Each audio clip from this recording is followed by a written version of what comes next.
Welcome to Mimics and Gimmicks, where a bunch of idiots pretend to know what they're doing and in the process torment me with their vicious mockery. I'm your friendly neighborhood dungeon master and player punching bag Anastasia. Playing Troy, our half-wood elf ranger with a taste for bear blood, is Sean. We've got Ryan playing Viren, our furball cleric who prefers liquid courage, and Tatiana playing as Poofers, our wily tabaxi barbarian. And finally, we have Amanda playing Erebir, our sexy high elf sorcerer with hair and heart of gold. And also joining us today is Lucy, my dog. Welcome, Lucy. All right. Are we ready for the recap? Hit us with the recap. Last time on Dungeons & Dragons Ball Z, our heroes continued their quest that began in the Underdark. During their exploration, they collected 2 mysterious gems, which they sent word of to the living warden Encyclopedia Ambrose. He told them that the spider goddess Lolth is seeking to have the gems reunited, which will allow her to perform a ritual that would elevate her above godhood and ensure her survival through the ruin. Now, our heroes are faced with the responsibility of collecting all the gems, one of which they spotted in the shield of the Endless Knight, the champion of a tournament in Tartarus, which is the literal criminal underground city. The only way to meet the knight, however, is to win the tournament. Our heroes fared all right in the first round of the tournament, except for Magnus, whose opponent obliterated, whose food poisoned ass. The second round saw the defeat of Poofers and Erebir, though both were spared by their opponents. Troy earned an impressive victory and humiliated his foxy opponent, and Viren held his own against a very wild pyromancer. However, Viren faced almost certain death at the end with the pyromancer's last attack of desperation, only to have the incoming wave of fire interrupted by a mysterious individual. Now, Viren is set to face the supernaturally powerful Bardlock that put Magnus to shame, a fight that is going to almost certainly result in death. What steps will Viren take to avoid being slaughtered, if any? How will Troy and Viren survive? All this and more now on Dungeons & Dragons Ball Z. Yeah. Yeah. Yay! That one was a little... That was a large recap. A whole lot of death. Well, see, what ends up happening is you guys have been on this stage of a quest for a while, which is fine because it's how I wanted it to be, but it also means that it's not a lot of new stuff to write about, so I have to recap it all. Okay. So, we will be beginning with most of the party except for Viren.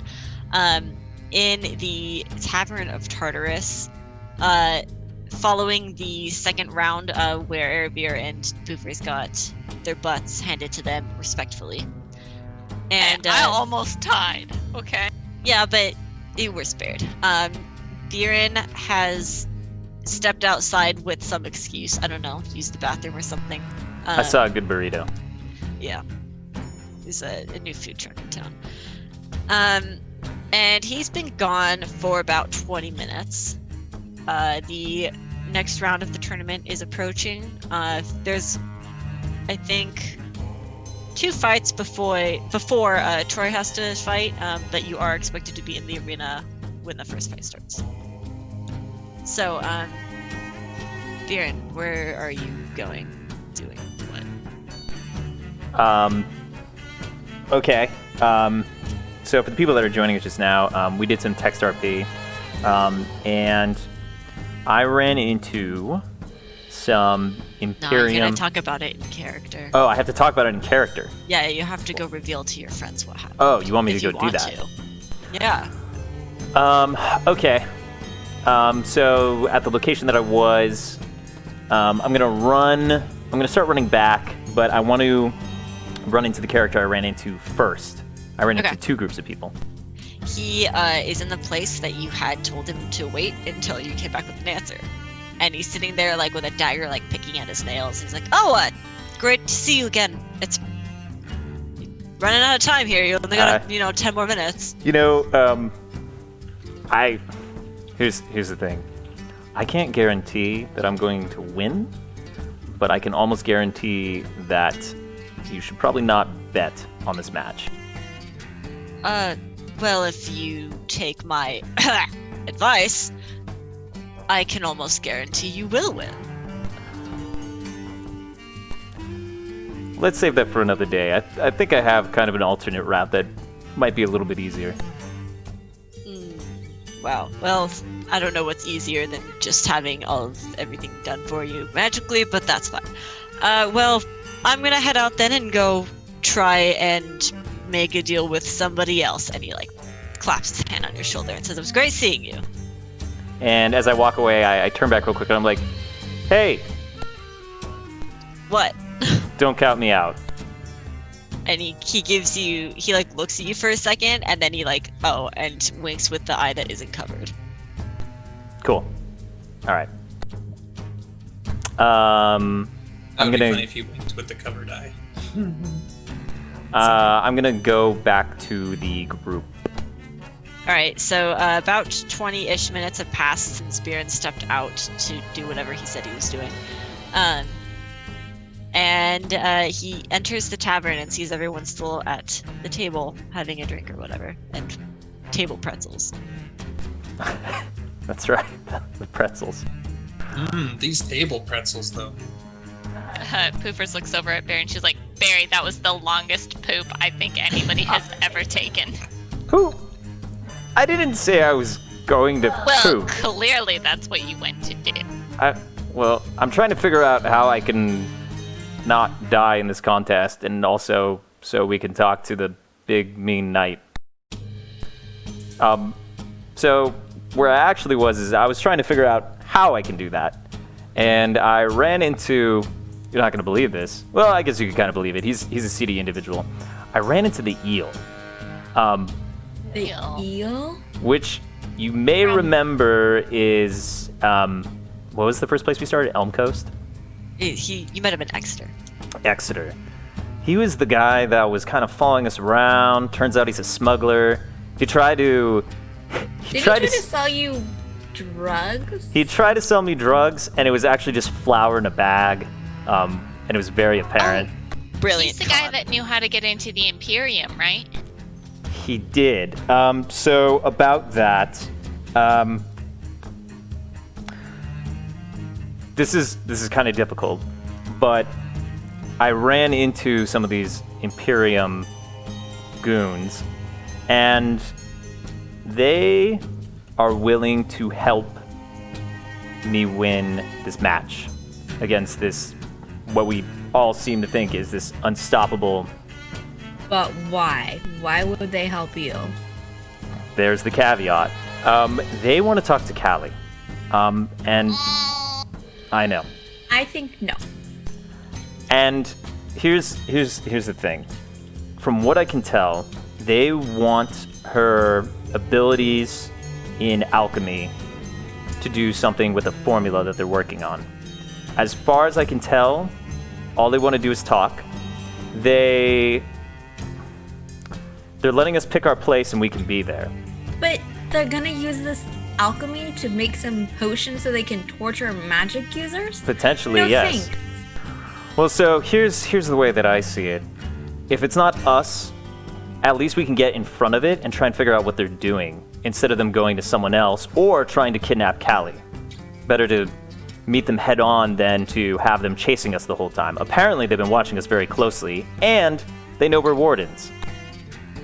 They did follow me and Callie when we were walking around, but there's some stuff about Callie that I can't tell you, and I don't know if it's safe for her to see them. I also know stuff, and it's only for her to share with everybody else.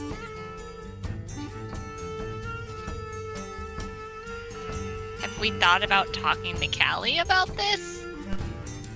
They're putting me on a... They want to talk to Callie right after the match. But And this should be she's a not decision here. Callie makes, not a decision we make for Callie. How do they know that we would even, like, if you say, yeah, sure, how do they know we would even meet with them? They want my warden badge as collateral. Did you give it to him I don't already? think we want to be on No. the bad side of the freaking Imperium's radar. Wait, I what mean- did the eel want? The eel was trying to give me... He was offering me... remember we were talking about how he was smuggling out magical people out of the Imperium. He also made us aware of this enhancement drug that non-magic users are using to combat magic users. The thing that magic users, if they consume it though, it amplifies their power. That's what he was trying to give to me, but apparently there's a lot of side effects. Facts. So it's either the drug, or you don't fight, or we put Callie in danger. Is there any way that we could talk to Callie? Like, do we know who she's with? Maybe we could... Oh wait, I was supposed to put a timer on. Sorry. Buren is under deadline. So you guys have 5 minutes from this moment to make a decision. Is there any way we can get a hold of Callie and ask Callie what she wants to do? Can you telepathically message her? We're Can real I far. telepathically message her? No, she is far out of range. Can we warden calm someone in the... Well, we could warden calm somebody in the camp. Ooh, we can warden calm the guy. The ledger guy. Clark What's the his clerk. name? Clark the clerk. Clark the clerk. Hey, Clark, come in. Clark the clerk. What? Who is this? Who? What? I need you to run to our tent and talk to Callie as fast as you can. Who is R? Tell him it's an emergency! It's Poofers, the orange cat. Emergency! Yeah, okay. Sure. And Run, like, quick. he I yell at her and jogs warden calm. over. Emergency! He jogs over and like you hear like the sound of a tent flap opening and he's like, yeah, she's not here. Oh, crap. That's very unhelpful. She might be in town or something, or looking for ingredients or whatever. There's no easy way to get a hold of her that you know of, right? She doesn't have warden comms. Why is she here if she doesn't have a warden comp? She's a friend of the warden's. Anyway, thanks a bunch. Goodbye. Half balls. Alright. Well, I still think we're going to run into this issue though, that even if I do these drugs and we're not able to figure out what we want to do with the Imperium, we're still going to run into the Imperium. We're still going to run into whatever they're doing. And this, at least they're allowing us to be there with her. So if anything were to happen, we are there. Which And I we get to pick the appreciate place. but at more the than being surprised same by it. time, if they're stopping this guy from using his magic and helping Barry win, don't you think they're capable of overpowering us? At Not least all us of us are magic magic users. users. Yeah, I will be okay. And Troy Maybe- will be okay. Be and okay. Magnus, when he gets over his bean burrito food poisoning, will be It'll okay. be okay. Okay. Yes, I get it. They just want Barry and me. It Probably. makes me uncomfortable still, but Barry, if you really got a good vibe on them, you don't think that they want to hurt Callie, they just want to talk to her? Well, I rolled a 17 What does insight. that mean? As far as I can tell, they just want to talk for the time being. And But- we can set the location in the place. It's better than being surprised. If they want her, they're gonna find a way. That's true. Well, I guess it's better that they talk to us instead of use that anti-magic stuff on us when we're not expecting it. And we could bring backup if we're choosing a time and place Callie's probably going it's to be on- pretty upset, though. on our terms. I don't know if she'll forgive us for this. Well, And I definitely don't trust the Imperium people. but And- I that's don't trust more the Imperium reason people at all. More But the reason to do I it. They're don't gonna feel do like it. we really have options with the greater good of everything. You can always just do drugs. There is always the drug option, Barry. I mean, I have been known to party. Oh, I'm sure you have. And let me tell you, With some stuffed The hangovers animals, suck. might I tell you. yeah, the hangovers suck, but Barry, it might be okay. Just once. Last thing we need is a drug addicted Barry. That's something that happens a lot with a lot of revelers, and I'm trying to avoid it. It's a common pitfall. They talk about it in the pamphlet. Yeah. When How you are we join gonna the tell- god, when you join Albal's fellowship, there's a strict no drug policy. How are we going to tell Callie about this? She did not like being followed by those people earlier. And she wanted to avoid them. And we basically just gambled her away to get what we wanted. Is it what we want? Seeming that we're trying to stop something much larger than us. It's not like we're doing this just to win a tournament. Well, like, what are we doing winning this tournament? Gaining an audience with somebody who holds another gem. They have an interest in us, though. We might be able to talk to them without winning. Potentially. What is our plan once we do? Just take it from him? Like, I don't think I can stand up against him. He's real like, strong. beg him to give it to us? Like, Baron, So- you're approaching. Yeah. Like you're... So this is what I would say, or what Biren does is he kind of ruffles up his fur around his wrist and kind of pulls up his sleeve, and he shows his little friendship charm that Poofer's made. I know, but that makes me feel worse because we're doing this to Callie without her knowing. Well, I think what we need to do is we need to make sure that Callie is safe, because what's going to happen one way or another is the Imperium is clearly following us for her. So I think we need to address it one way or another. I guess it's better to hit it head on than hope they don't sneak in from behind. On our own terms. On our As own much terms. as I really hate this, and I don't want to hurt Callie's feelings, I would rather she be mad at us and be alive. I agree.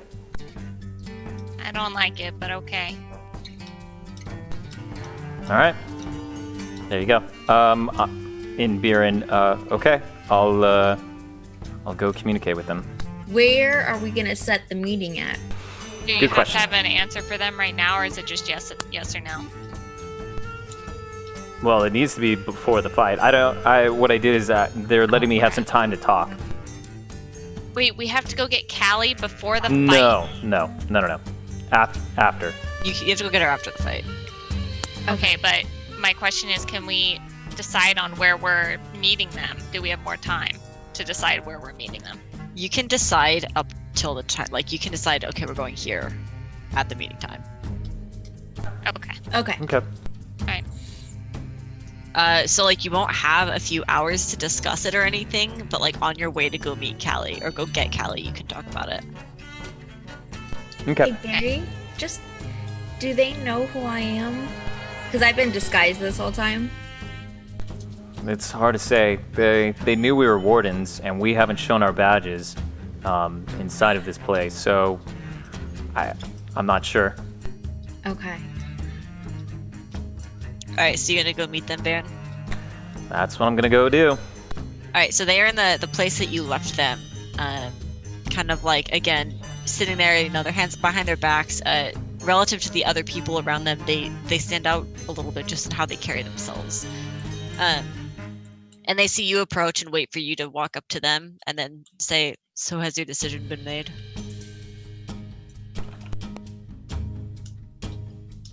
Sorry, I was muted. Yes. As long as it's strictly talking, then yes, we can meet after the match. Alright, we will need either your badge or your holy symbol as confirmation of this. And as per our previous discussion, you may choose the location of the meeting and you may accompany us there, but the discussion will be kept private. That's fair. And I pull out my hidden warden badge, and I shine it, and I hand it to him. And they take it, and then they give you a kind of like fake-ish smile, like, "Pleasure doing business with you. Best of luck in your match. We'll be watching with great interest." And they take their leave.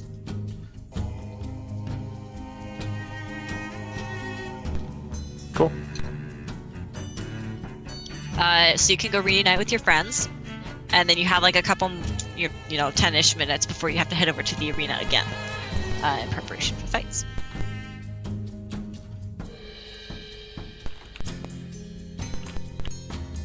Which I assume we just go straight to the fights then. Yes. Okay. So today there are 4 fights scheduled. This is the not semifinals, but the quarterfinals. And I think you have seen every fighter so far. So You take your seats in the stand with Umbra as per usual. Magnus and Callie both are absent. And I would like who first to roll a perception. No, everyone can roll a perception check. That's fine.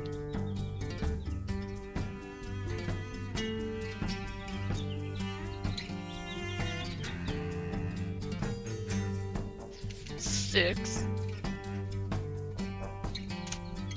Okay. Well, everybody else did fine. Ironically. Okay, Poofers is a little nervous and she's not paying much attention to her surroundings. But the other three, as per usual, have kind of taken an interest in the events of the balcony. So, the Founder and the Knight, as of right now, which is a few minutes before the first fight will start, both are absent. In their place, rather, is an individual of some interest to you. I believe he was a halfling. With rings all over his fingers. Oh no. And he looks very excited to be here. And Poofers doesn't see this. Yes. Hopefully he doesn't spot the orange cat with the green frog hat in the crowd. Don't forget the tall blue guy. Remember? He'll never know. Oh, jeez. I He looks totally very don't excited. remember who this is. This is my owner. Our owner. Purchased me. Oh yeah, he purchased. No, I don't think he bought you. He bought did. me. Yeah, remember Oh. we were he bought Tweedle little Just and Tweedle Poofers, big he or just whatever. I think he just Poofers. bought me. No, He bought you Poofers. guys were a duo to entertain, but he only purchased Poofers. Mm. Correct. Air of your elbows, Poofers. Correct. What? What? Don't you know that guy? I look around, I look up, I'm like, oh, yeah, I know him. And I take your cloak and I just put it over my. I just sit underneath your cloak like you're a mommy bird, and I'm a little. And Air just like snuggles her. She's like, oh, you're so soft. I'm quite soft, yes. And I would like Biren to roll an extra. No, we'll just use your typical one. Yep. You see everything anyways all the time. You're kind of like looking around the arena this time, probably looking out for the two individuals that you had made a deal with to like make sure they're here and gonna hold up their end. But in the process, you actually feel like a sort of recognition for another person in the crowd. You've never seen them that you can remember, but you're kind of like a person has like a familiar feeling to them. It's a male human. He looks pretty just average as far as, like there's nothing spectacular about him. He's just sipping a glass of wine, watching what's going on. And he feels familiar? Just got like it's not like something about him just resounds.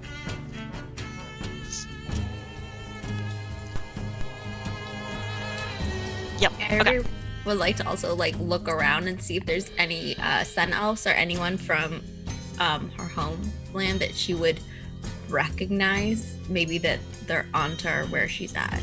Okay. With an 18, there are other elves here. Unlike the Underdark, this place isn't hostile to elves. It's just criminals from all over the world gather here to rejoice in their They don't mutual discriminate. evil nature. It's not necessarily a place for royalty. But I will tell you that if someone had like put a bounty on your head with your description, it's not unlikely that the bounty hunter might be here or something like that. That's like kind of situation. Like you wouldn't see a royal knight here, Right. but you would see some sketchy people that they would hire here. Okay. But you're disguised, so you feel Yeah. pretty confident you're safe. Okay. The first fight today is proceeding between the fighter, Kid with 2 Ds, and Zen, who is the totem barbarian that had almost mutual assured destruction with Poofers. Thanks for the relentless endurance trait, she was able to res at 1 hit point and end Poofers almost. But out of respect for Poofer's fighting spirit and her tactical nature. She spared Poopers and is now facing off against the spider. It's a tough battle between them, and both seem to kind of have to call upon all of their strength to overpower the other one. In the end, Zen is able to rely on her knowledge of like the martial arts and the actual strategy of combat rather than blunt power to defeat Kid. She spares him. He does not die, which disappoints the crowd greatly. They're not a huge fan of her. And she exits the stadium, and he is dragged out, probably to a medic tent or something like that. The second fight today is between Katya, who is the ranger that had defeated Erebir after making Erebir beg for mercy, and Anders, who is a mage of some description. And this fight resolves with, it's very close once again. Everyone at this stage is kind of equally matched. This resolves with Anders being victorious, just barely over Katya. See if he's feeling merciful today. Erebir cheers for him. She spared you, come on. Oh, no, he kills her. She's dead. Erebir does not cheer for that. That's not okay. He does kill her, okay. Record scratch. Yes. The third fight today is between our archer Troy, who absolutely humiliated his opponent last time to everyone's amusement, embarrassment, mutual humiliation. And today he will be facing off a similar but far more powerful opponent, who is a magical rogue by the name of Arsene. I will repost his picture in our contacts channel. He looks cool as fuck. Also, it's a Persona reference, so obviously. It's not that cool. He's pretty cool. He's not that cool. Moderate coolness. Yeah. What Like a coolness roll- check? Oh, Coolness Can we roll check. for coolness, please? Mm-hmm. Yes. Yeah. What only is the fair. coolness scale? Is it 1 to 10? Yes. Yeah, it's one that Yes, for Always. sure. Who's in I feel like charge of? performance should be coolness. Like, I'll do it. roll. I'll roll. For Yeah. Okay, you do it. All right. No lying. I'm not gonna lie. Oh, so sad. He's cool. I say he's cool. Plus 10 modifier. He rolled a 3 out of 10. All right. So Troy, are you ready? Sure. Yes. Let me pull up my strategy guide that I wrote for myself. Oh crap, Right. she has a strategy guide prepared against you. dun dun dun. I have had strategy guides ever since I realized that if I don't write one, then I don't remember what they do. So, Oh boy. all right. Which side of the arena would you like to enter from? I'm gonna enter from the right side of the arena. While this is starting up, can I do something? Yes, absolutely. Maybe. It requires a roll, I think. Well, I'm gonna cast Blessing of the Trickster on Erebir, so she has advantage on stealth. Erebir. Interesting. This concerns me. Okay. So you and your opponent take to the arena. Do you do anything when you enter, like a curtsy of respect, maybe? No, not a curtsy. The same thing. I kind of get my grounding, grab some sand in my overly sweaty palms, and look over at Arsene. Arsene. Like And give arson, him- but like eh. Give him just a very minor nod of, a mutual understanding, and then have a 100-foot stare of pure focus.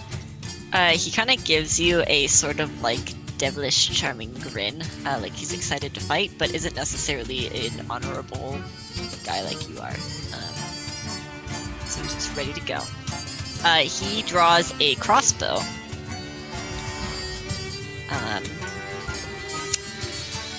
Yeah.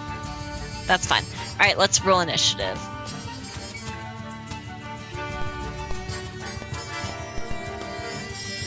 I have to... Sorry, give me one moment.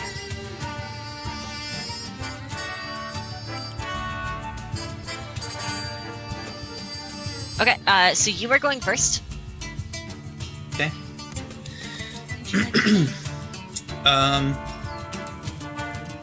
I'm gonna.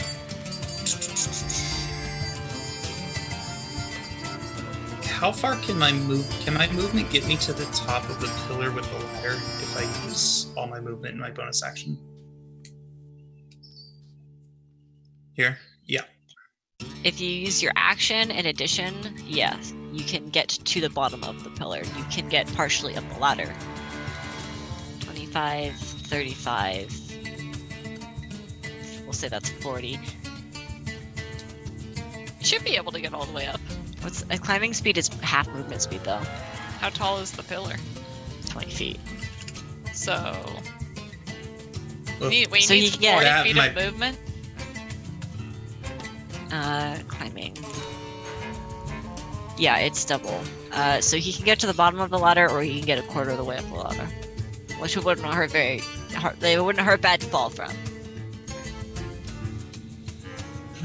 Okay, I'm gonna do that. I'm gonna get as far up the ladder as I can, and Alright. then just kind of hug the pillar as close as possible. You okay. So you get about 5 feet up the ladder, which is really interesting. He is going to 30. We'll get about right there. When you hear something beneath you that sounds like kind of like scratching in the dirt, and you look down below you, and there is a shadowy black hound that has appeared right beneath you, that is looking up at you with kind of red eyes, as these like shadow tendrils can like evaporate off of it. And he is then going to cast slow on you. So I need you to make a wisdom saving throw. But you kind of feel your like mental resistance being sapped by this hound, so you have to roll with disadvantage. So that's a 19 and a 12. A 12 does not pass, so you are affected by slow. Your speed is halved. You take a -2 penalty to AC and Dex saving throws, and you can't use reactions. You can either take an action or a bonus action, but not both. And you cannot make more than one attack on your turn. Ooh. Ouch. Damn. That last one, How long though, does- save the worst for last. How And- long does that last? You can make another wisdom saving throw at the end of each of your turns. Okay. And that is going to be my turn. Okay. Well, with that, with whatever action I have, can I make it to the top of the pillar? If you dash, you can make it to the top, yes. Okay. Well, gonna do that. And Lay flat on the floor. That's Learn from your previous fight. That's what I'm doing. Troy remembers his previous fight, and as a resourceful archer, he's gonna use from what he learned, and he's gonna lay as flat as possible out of range of both mean-looking quasi-cool rogue and mad doggy. And can I see if I notice anything special about him that might have a dog symbol, anything related to his dog? Is he wearing a mask? Is he wearing a doggy mask? Yes. Yes.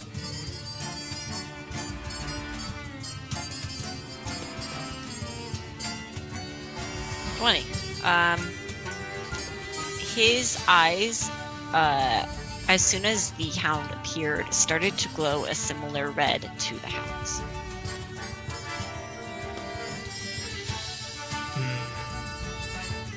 Okay. Okay. Is that your turn? I don't think I have anything left. So yeah. All right. This. Oh, can I save? Can I roll for? Oh yes. You said you at may. the end of my turn. Because of your distance to the wolf, you don't feel it's kind of like energy sap anymore. So you can roll just standard. And it was save. okay.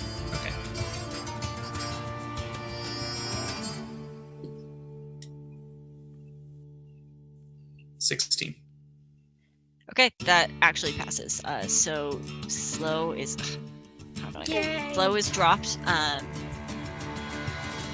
Wolf is going to take. I know I can't move the token underneath. The wolf is going to take refuge underneath this ladder and kind of wait for you to come down because I don't think wolves can climb ladders. What if they're I specially would trained military wolves? No, don't. Why would you say? Why don't? No. Come see on. what the Whose spell team are you says. on? Poopers? Let's see. How does he move? He doesn't climb ladders. Come on. He's a What is dog. his? What's his climbing speed? It'd be like that, huh? Or he's gonna smack Pooper later. Oh my God. Flirtate. That's not even a thing. Like dogs A climbing dog ladders. doesn't climb ladders. I've You've seen seen that on YouTube? I've seen dogs Circus on YouTube. dogs? No, military dogs. They train them to go up and down ladders. Okay. I was not saying it should be. I was making a joke, by the way. All right. He cannot climb. There's no climbing speed attached to him, so I'm just gonna say he can't. Okay. That's good. Troy looks relieved that the dog can't climb this ladder. Damn, you have full cover right now. That's just inconvenient for me. Hey, you taught me that. I know, right? It's Yeah. genius when I did Lay it. flat. Lion of roaring flame, 30 feet long and 5 feet wide. That'd be blocked by rocks. This way? No, you're not on the ground. Alright. He's gonna move over here and take full cover from you. And wait for an opportunity to strike, as in hold an action. Okay.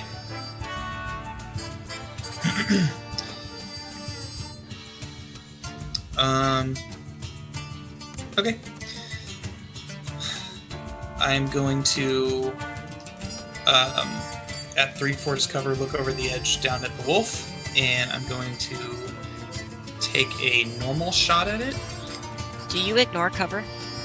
I ignore up to 3/4 cover with sharpshooter. He does have 3/4 cover. Because there are holes in a ladder, so. Okay. But I'm okay because I ignored 3/4, right? Yep. Okay. So I'm just gonna take a normal shot at the puppy. I'm not gonna say puppy. That makes Yeah, call it a two puppy. level. Kill no, the puppy. hellhound. Evil hound of death. Yeah. That's right. It's got That's 6 eyes and huge fangs. Right. 11. No. Holy. 27 to hit. Yes. 11 damage. Okay. Ooh. How much HP does he have? Oh, it's fine. It's fine. Oh boy. I can't tell if that's fine, like you just took out half my health, or that's fine, you did absolutely nothing. Like, Yeah, that was hard to break read. his knee. I'm kind of thinking the latter, to be honest. So, Troy wants to see how he's looking after that. He's a shadow hound. Okay. All right. Well, he's gonna take another shot at him, and we're gonna go for sharpshooter this time.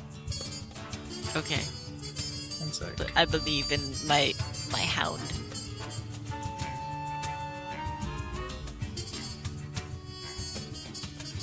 $19.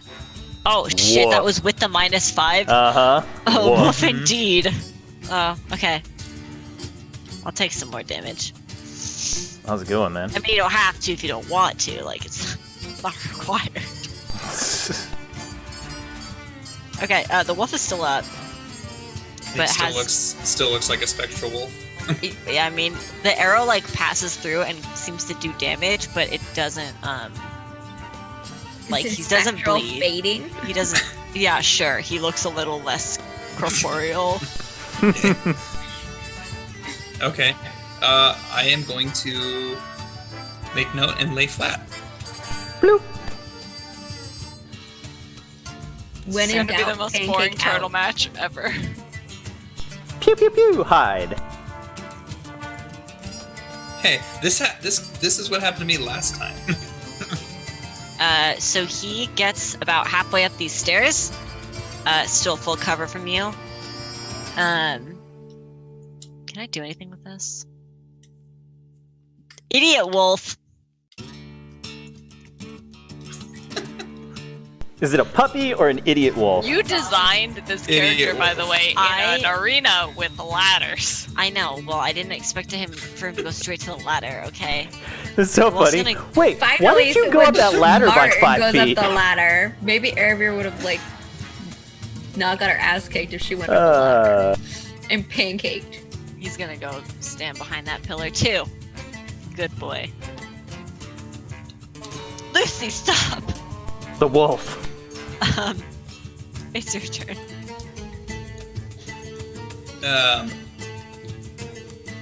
Everyone's taking full cover right now.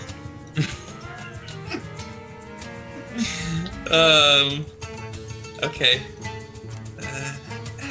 In my head, I hear do do do. So how? Okay, the other pillar that the wolf's behind. Yeah. Is it? Give me some. I want to look at that pillar. Is it the same It is. height? It is the same height, and if you really tried, you could probably jump over to it. Yep. That's what you're gonna do? Yep. Do I have an attack after that? Would that be like a bonus action to jump over and take an attack? No, you can actually make an athletics check to land on a kind of narrow space, but go ahead. Okay.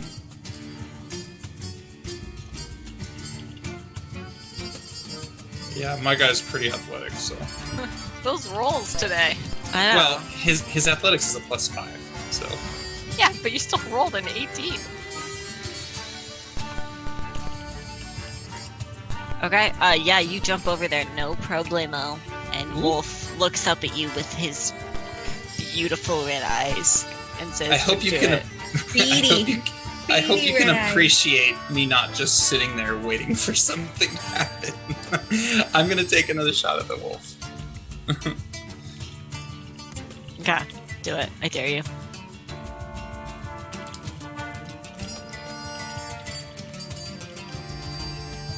Okay, 21 to hit. Yeah, for 10 oh, he's still piercing. up. Go, hound! Still up. Is he looking any less corporeal? He's looking. I mean, he's looking fairly incorporeal. So Okay. who do we report arson to? Like, Arson. is there a animal abuse hotline? It's not a real hound. It's a shadow Technically, hound. Troy is the one doing the abusing. Yes, That's a but he bad brought him, owner, He though. brought him into the arena, though. Yeah. That was not on This me. is dogfighting. I recall This is someone wanting to have a bear to go fight his battles for him. Does anyone have a He rooster? didn't, though. I will remind you the bear is safely at camp. Okay. I feel like Hmm. had he the Bear. actual option to, he would have. Maybe. Maybe. Anyways, all right. Well, Troy's gonna take just one more shot at the hound, the hellhound. Okay. It's not a hellhound. Okay. Well, 19. Oh, he's up! Ugh. wait. Did that hit? It's a 19, right? Yeah, 19 to hit. Yeah, with 5 piercing damage. Oh, yeah! Go, Wolf! Huh. So wait. So it hit him?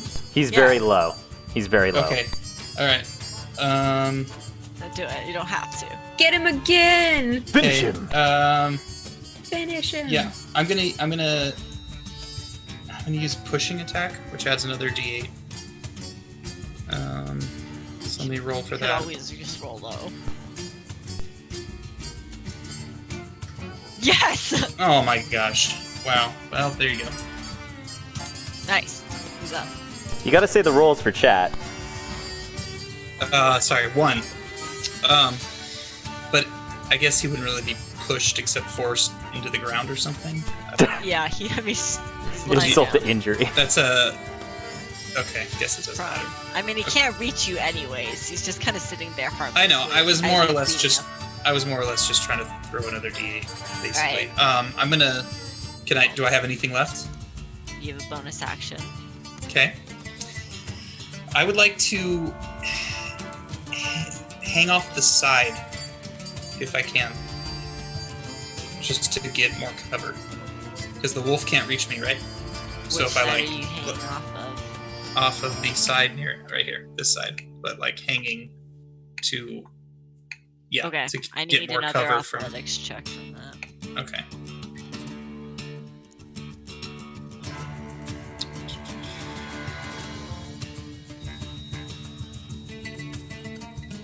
$15. Cool. Okay, yes, you can hang on the edge. Okay, so I'm just gonna hang here. Just gonna hang out. Arsene's turn. He is going to sprint over here because he's a rogue and can move ultra fast. This is gonna be fun. And then you kind of like glance over at him as he now has full view of you, and you see a smile across his face, and his eyes grow a kind of like stronger red as he holds out his hands, and red crackles of electricity start to form. And you have to make a dexterity saving throw, but you're hanging off the edge of a pillar. So I would assume that's with disadvantage. Okay.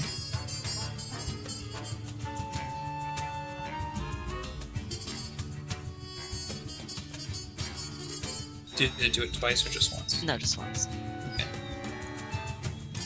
Okay, so you failed. Let's see how much damage you take. Oh, it's not too bad. So you take 22 lightning damage, and I need you to make a strength saving throw to not fall off the pillar for 20 feet. 22 was not too bad. Ouch. Okay. It could have been a lot worse. I rolled a lot of low numbers. Strength saving throw? Yeah. That is not enough to hold onto a pillar as you're struck by lightning. So you will fall off of that pillar for an additional 2d6 damage, which comes out to 9 additional damage. So in total, 31 as you're on the ground. You're prone with the wolf. It was 9 additional damage? Yes. Okay. Okay. So yeah, you and the wolf are both prone. He's up there, and he's gonna kneel down for 3/4 cover. Your turn. Actually, player turn. What do you guys want to do, if anything? Let's see, is he in range? 5, 10? Yes. I'm going to cast Bane on the rogue. And I'm going to do it by, since I'm a warcaster, I don't have to use my hands. I'm gonna be sitting there, I'm just going to be kind of mumbling under my breath. Alright, let me make a couple rolls. Cheat. Neat. Okay. So you kind of covertly cast this charisma saving throw. Whenever a target fails, roll a d4 and subtract that. Okay. Charisma save. Oof, that's definitely a failure. So he is inflicted by Bane. And let's see if he notices who cast this. That'd be fun, right? Super not fun. Oh. He can't notice this. Did he see? You gotta say the number to chat. It was a nat 20. I'm sorry. Why don't you just expand the window to show the chat thing? So that was a nat 20. And right as you cast this, he turns and looks at you, Viren, with like the dirtiest, most hateful glare ever. I kind of look around like, and just for flavor, even though it's illegal, you get a message in your brain that says you're next. from the You now guy. have a dog-fighting assassin after you. Anyone else want to do anything? Poofer we only sees get the one rogue look action? at Barry, and she just kind of like punches Barry lightly in the side. So you get one action per three combat turns. Okay, And then you can take one reaction per battle at any time. I'm gonna do a level 2 prayer of healing. Let's see what this requires, and if you can get away with it. Yeah. It is only verbal. And I have blessing of trickster. Yes. I do want you to make a stealth check still, Okay, once with advantage. with advantage. Yeah, from Blessing of the Trickster.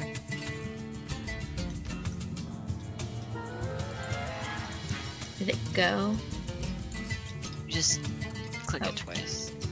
Sorry. 18 on the first. And 6 on the second. 18 feels like plenty. But let's see if our combatant notices. Actually, no, he rolled a fucking nat 20. He's gonna notice. Wait, but he rolled that for Biren, though. Yeah, but if you really want me to roll again, I can. Yeah, they're different things. He might have been looking at me the whole time while Airbeer's doing something else. And she's super stealthy. He fully suspects your group, but he doesn't know it was specifically Erebir. Perfect. Alright, fair enough. Yay! And then so He'll just think it was me the whole time. 12 HP back. Yay! Troy winks at Erebir. She just gives him a sly smile. All right. To not give anything away. It is now Troy's turn. Okay. So distance-wise, I'm guessing I'm not far enough to shoot at the dog. You're next to the dog. Okay. You have to stand up, which is half your movement, and then you have to move away from the dog. Or you could just not kill the dog. He hasn't done much to you. Not kill the dog. You summoned the dog. The So dog. he couldn't summon another dog. Well, okay. Can I look back at him and see if there's anything else besides his glowing eyes that is giving him doggy powers? Just want to look again. Roll insight again.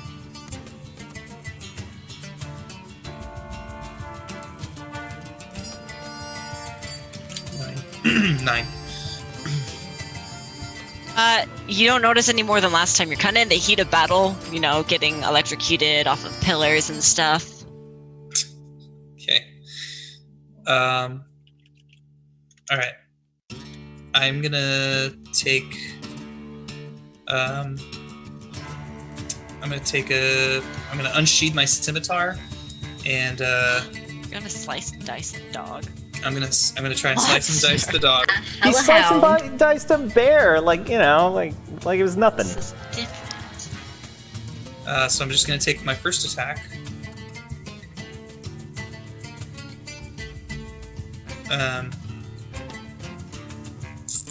Does that hit? 16? Yeah. He For only has for one. 4. He only has 1 HP. He's dead. God. Oh, no. Finish him. Finish him. That's my next thing I'm gonna work on. Okay. And then what is his cover? 3/4. Okay. Well, He's not I'm a gonna- coward who I'm goes down on a pillar flat belly. coward. I'm not gonna follow your tricks. All right, I'm gonna ignore that, and I'm gonna take a shot at him with my longbow. Okay. For 12. It's not hit. But I'm gonna try for precision. Actually, this may not be allowed. Okay, then I'm not gonna try for precision. Switching weapons. You can steal your weapon as one free action at the end of their turn and draw a different one as a free action at the start of your next turn. In order, you can only make an attack with one type of weapon. Oh, okay. All right. Well, then never Throw a mind. scimitar at him. You could throw a scimitar at him. You just want to ignore the 3/4 cover. Yeah. Well, no, then I'm not gonna throw my dang scimitar at him. Okay, then I am going to use the rest of it to move.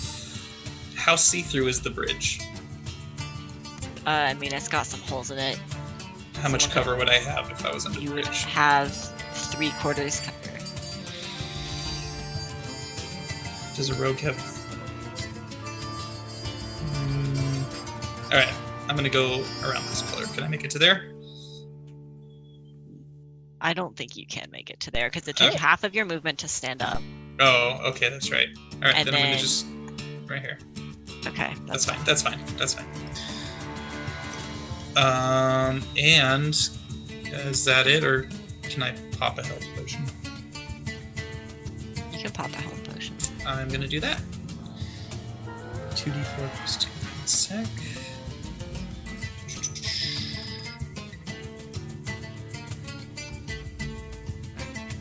Was that the roll? Yeah. Okay. So 7 for health. That's it. Okay. Does he look any different now that his dog's gone? Is his eyes? His normal? eyes are not glowing anymore. Okay. Okay, you know what? I have plenty of spell slots. This is fine. Okay, Oh god. Here it comes. Mm-hmm. let's make one of these. Boop. Ooh, wasn't good. Nope. All right. Okay, that's fine. Lucy, stop. She's licking her paws. Okay. So he attempts to make a jump over here to the other pillar. That was a 10, by the way.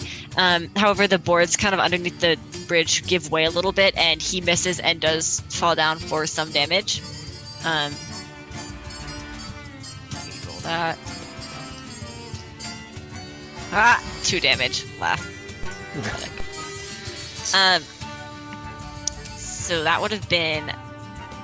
He can dash. All right, so he can probably get to like right here, which is fine. Which puts you within sight, and Is there I cover? will need. He just needs to see the point. The ground. I need you to make a strength saving throw. 17. How could you? How sad. All right. Yeah, somebody's getting his modifiers. Damn it! All right, that's fine. Okay, so you see, ignore the roll. I'm just doing it so I can take the spell slot.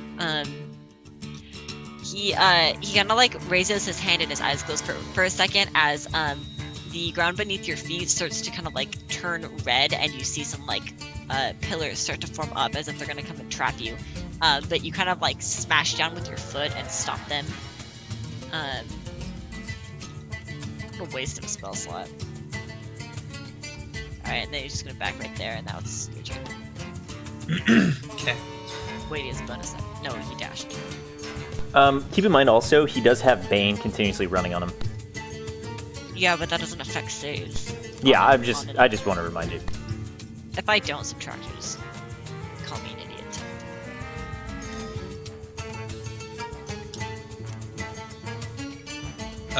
Okay.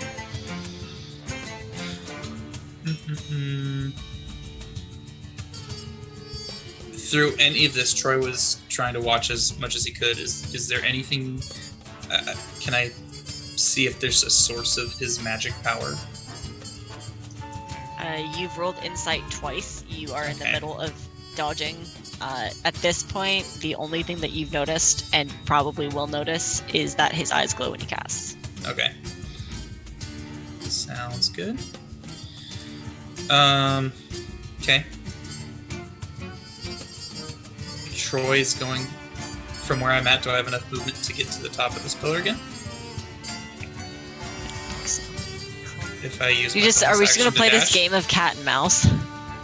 Hey, 10, well, I'm so that's 10. It's 20 feet high. If you dash, you can get to the top. doing that, and then I'm Alright. laying low. Okay, he's had enough of this.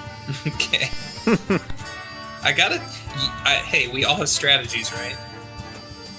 He's gonna cast darkness. Running up there. away is a legitimate strategy. Especially for somebody clearly better than you. He's gonna cast darkness up there. Oh, jeez. Okay. So, creature with dark vision can't see through this darkness. You are surrounded by complete blackness. And you have no idea where he is. So I'm not gonna move his token. Okay. Boom. I mean, it used the spell Your turn. slot. No, he didn't. He's a tiefling. Alright. Okay. And DM's Actually- telling me I'm being cheap. Okay. I mean, I'm just gonna counter strategy you.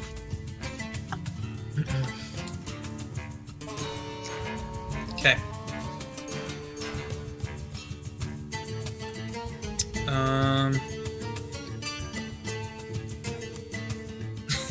Okay. Troy's gonna feel around for the ladder and push it off the pillar.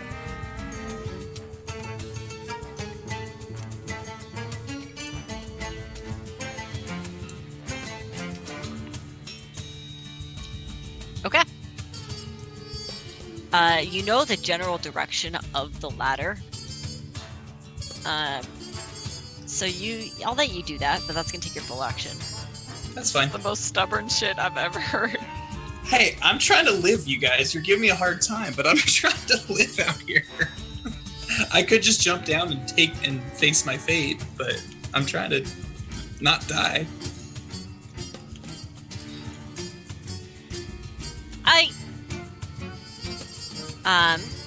So after you push the ladder down, the darkness disappears from around you, and standing on the pillar with you Oh, Jesus. is Arsene. Oh, this will be really fun. Wow, he got that far?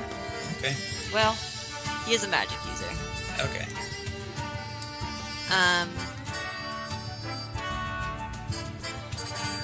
I need you to make another wisdom saving throw. 19. That really sucks for me.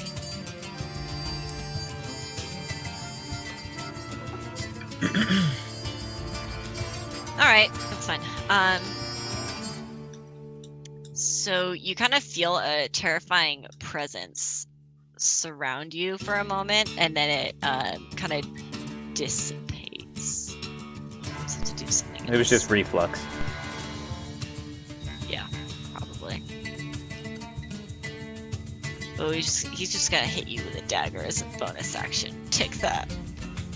Yeah. Powerful bonus action. Okay.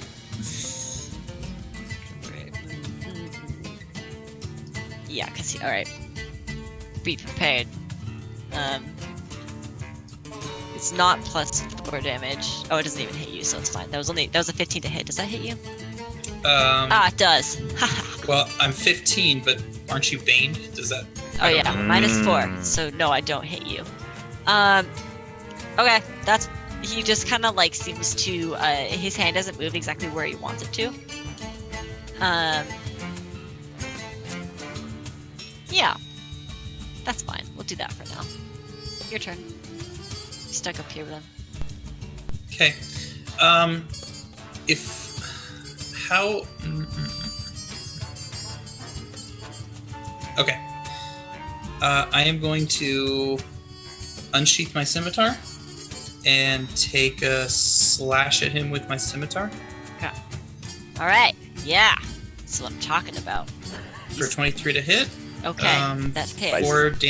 4 damage. And then I'm going to use pushing attack maneuver. Okay, that's a save, right? Yes, it is. I believe. Let's see. DC 14 strength saving throw, and I get to add another 8 damage. So another 5 damage. I passed. But does it count if you're baned? No, that doesn't. That only affects attack rolls, I believe. Only attack. Oh no, it is saving throws too. What is D4 anyways? Yeah, he can't. Alright, so he does fail. So it's an additional 5 damage plus 32 to 6. This is so frustrating. Wow. That was also a lot of damage from the fall. Is he staring daggers at me right now? He's not. He is more focused on killing the person who just Falling pushed off the pillar. pillar. Yeah. Alright, so If you pushed wanted off. him not to kill you, you are doing a bad job. Killed my wolf man. So wait, so I hit you for a total of 9, and do I know what your falling damage is? Yeah, it was 11. I rolled it. It was Cool. tragic amount of damage. Tragic. Okay. And I cannot use my bow. What if I went action surge for like a second attack? Could I switch to a bow or no? Yeah, I'll let you do that. However, he's prone on the ground, and I think you have disadvantage on hitting prone targets with a ranged Right. weapon. Right. And you But does can't that matter see if I'm from above? No, though? the darkness disappeared, so it's fine. Like I get prone if I'm like on level ground and he's laying flat, but if I'm from a pillar, like The shooting rule down at says Okay. you have disadvantage on hitting prone targets. somebody. Okay. plink 'em. Well then I'm You can say you don't have to action surge. yeah. Then I'm gonna save the action surge, but I still get one more attack. But I wouldn't be able to pull out the bow on that. So I'm gonna try and hurl a scimitar down at him. Is a scimitar light enough to throw? It's not a light. If it doesn't have the thrown property, it does not. You cannot throw a scimitar. Could you like dangle it over the Could you side and just drop a kind of like scimitar? drop it straight down? You can try, but I mean, like, without aiming, you don't know. It, like, what if it just lands, held down? All right. I'm just gonna ready my bow and lay flat. Then. Okay, that's fine. Insult to injury, you fine. should lay the same way that he's lying down right now. Troy's like, oh my god, how am I doing so far? I feel like I'm okay, but this is very stressful.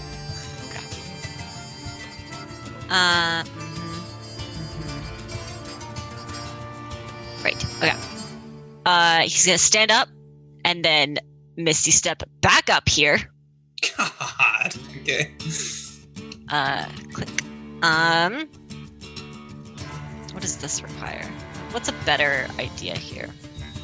Another strength saving throw from you. That's so annoying.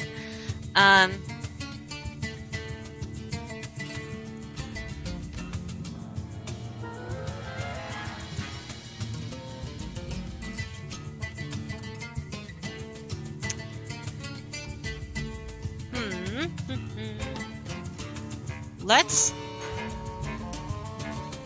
throw another dex save at you, and you're currently lying down prone. So, what does prone do to dex saving throws?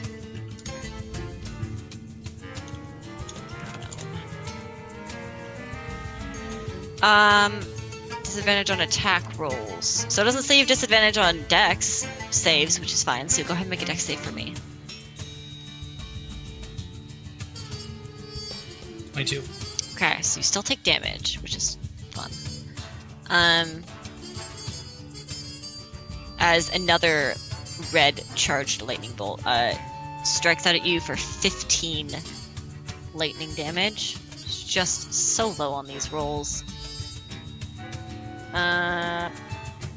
And then he is going to firmly plant his feet here and prepare for you to try and push him off again. And then if you do, things will get fun. Go ahead, your turn. Wait, no. Is it player turns? Has it been 3 rounds? It's probably been. Probably. I've been running around like a chicken. Players? So probably. Oh no, what is Troy doing? Uh, Just running around like a chicken. it's a conventional strategy, I'll give him that. What does he think's gonna happen? How is Troy looking? Do you Yell want it me to at answer him. that? Well, I would be able to No, I'm see just- how I'm just healthy he kidding. is, how he's looking. I've taken damage. I'm not terrible, but I've definitely taken some visible damage, I think. How is our scene looking? Arsene is still looking pretty good. Okay. I'll just so if I don't take any action right now, I can still do it later, right? Yeah. Okay. I'll hold for now. So Hey, you can't. Larvitarica. You'd have to use your player reaction for this battle unless you wait for the next player turn. That's how it works. So in a single battle, I Mhm. give the players turns every 3 rounds. And each player also has one reaction that they can use for the whole battle to cast at any time. Okay, So I'm- you Okay. Saying you can't ready an action. You can choose not to take one, but you can't ready it. Right.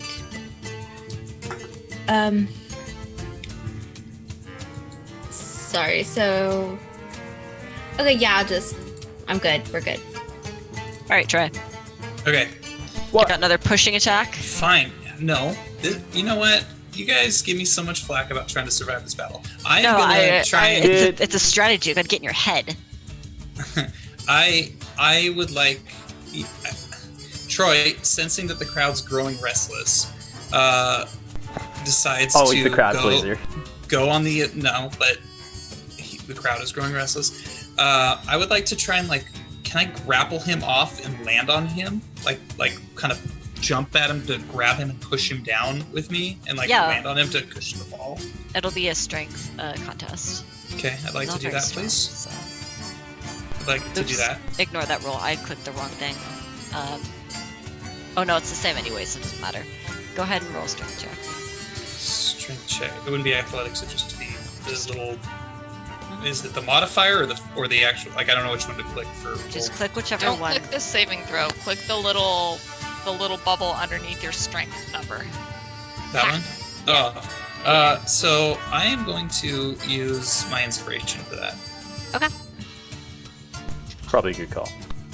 Lucy just licked my hand and it scared the shit out of me. 15. Alright, so you will take damage, just less than he'll take. As you both fall off.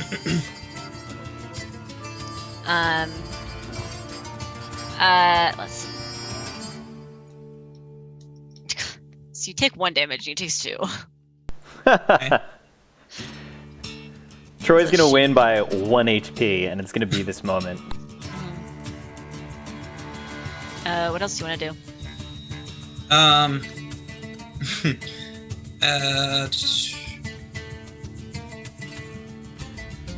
How does that counts as my attack? I'm sure. That counts as 1 attack, but to make another attack, you'd have to, ungrapple, I guess. So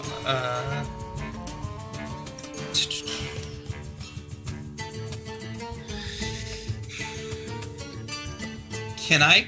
Okay, this might not be allowed, but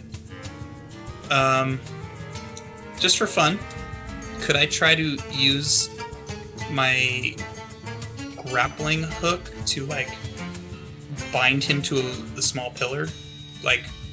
How are that- you going to... You're on top of him. How are you going to manage that in a reasonable amount Okay, of time? all right, okay, maybe not. All right, fine. No, I never mean, mind. I'm not going to disallow it if you can, justify it. I'm on top of him. I was just You can, shoot a grappling hook into his face. well, I was gonna more or less just attach to him and then kind of swing around the pillar so that he's Well, it's because bound to it. you'd have to get up, shoot Okay. it, and then, that's a lot to do, you know? Okay. Can I shoot a grappling hook point blank? I can't shoot yeah. my arrow point blank. Shoot him in the face. All right, I'm gonna grapple hook him in the face. Would that be, I guess, just a regular crossbow attack then?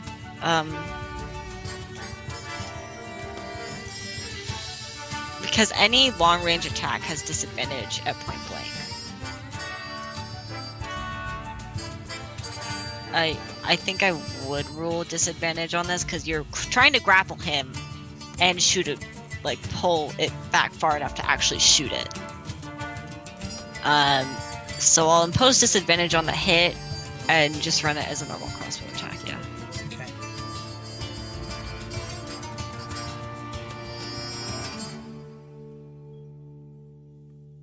Did it do the second one? No, it only did one.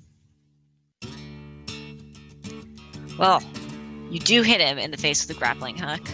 It's like the Hangover with the I cops. don't think it would like pierce his flesh or tear his No. face off. I think Maybe it would just more or less to knock him unconscious. Would it would be just be like thought. bludgeoning damage. Broke his Yeah. nose for sure. Yeah, that really hurt. Okay. That was really mean. That says the guy has been pursuing me the whole time. Yeah. It is my turn. I am going How much to... damage did he take? He took 10 damage. Okay. He's gonna Misty Step out of your grasp. Over here. What does this require?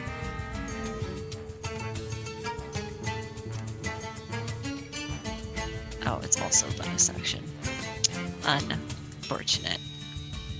I'll just do that next turn. And then he is going to point his hands at you, and you see erupting from them a kind of like ball of reddish energy.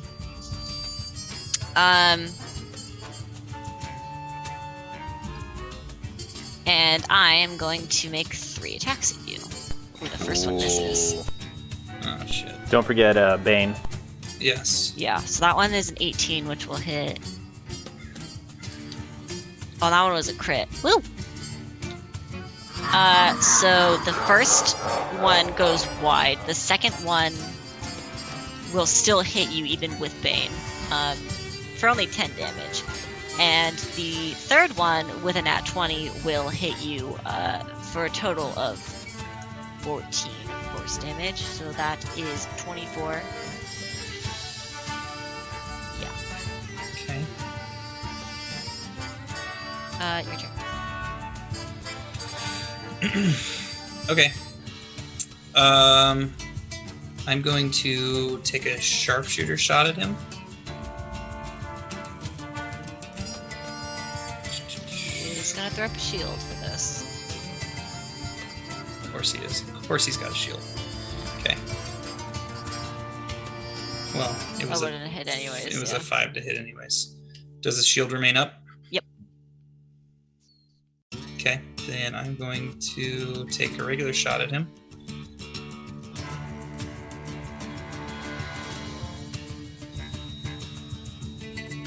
What is this grenade? Let me see. That was a pretty good one. Yes, that does hit with a 25, even through the shield. Nice. Okay. And 5 then damage. and then I'm going to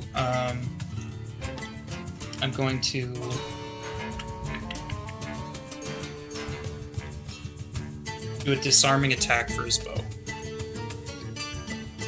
Which is His another crossbow is, he's not wielding his crossbow right now, he's been casting.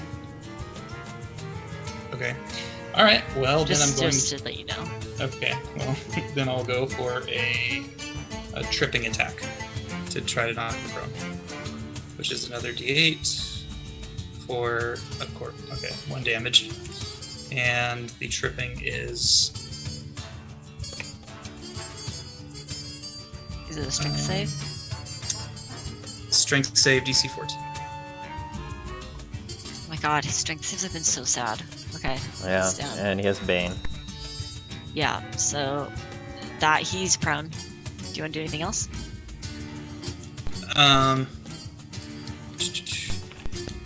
See, stop. Yeah, I'm gonna just how much movement would I have? Sorry, how much movement do I have after this? So you started prone, you had to stand up for half your movement, so you have 15 feet left. No, this was a different turn. I didn't start prone on this one. That was No, last he one. Misty stepped out from under you, which would have pushed you prone. And now you're starting this turn prone. Oh, okay. Alright, well then I'm just gonna take full cover. You see another shadowy wolf appear next to you. Ruh-roh. He's gonna get all the way over here. And now we're gonna throw down some saving spells. So a line of roaring fire shoots out towards you. I need a dex save at disadvantage due to the wolf's influence.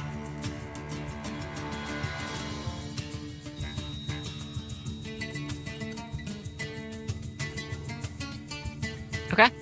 You did pass still, even with disadvantage. So you're only taking 9 fire damage from that. And then he's gonna step over here. Your turn.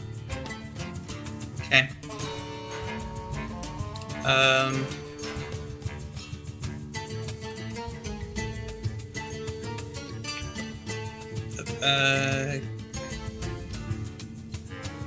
I'd like to move within line of sight of him, which would that be 3 force?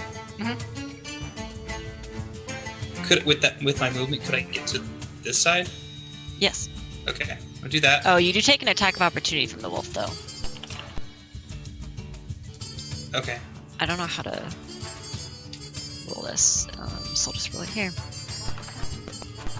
Oh, it definitely missed, so you're fine. All right. Then I'm going to take a shot at Arson with sharpshooter. Troy's getting frustrated with this. It's been a long fight, and he's trying his best to survive. So he's gonna pull further back on his bowstring than normal just to try and do a little more damage because he's not gonna outlast this game of back and forth. Takes a shot and it didn't go. How about that? It could just be lagging. Yeah, 15. Um, I am gonna throw up a shield here too. So with the shield, do you have to call it before or after? No, I take can the cast shot? it as a reaction. It doesn't matter. Okay, what do I know what the... Okay. So that doesn't hit.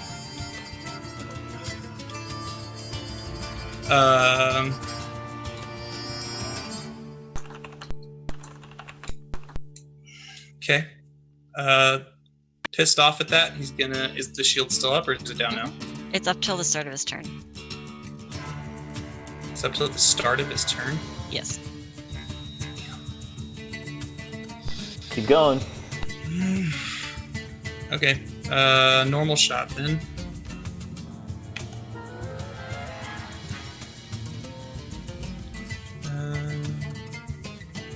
This is gonna come down to the wire.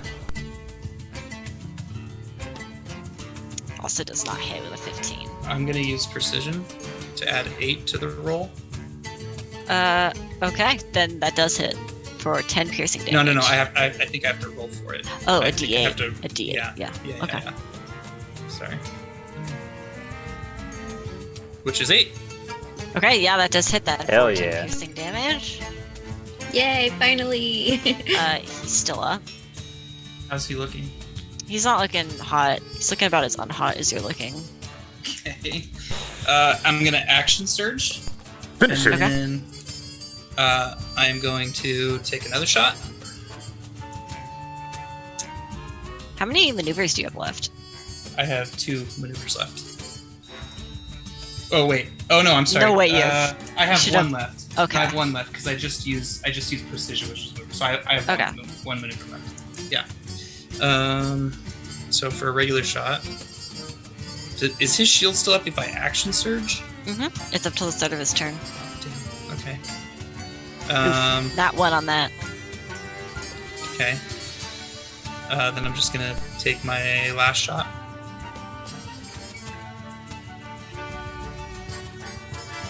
$19 does not hit either with Okay. his shield.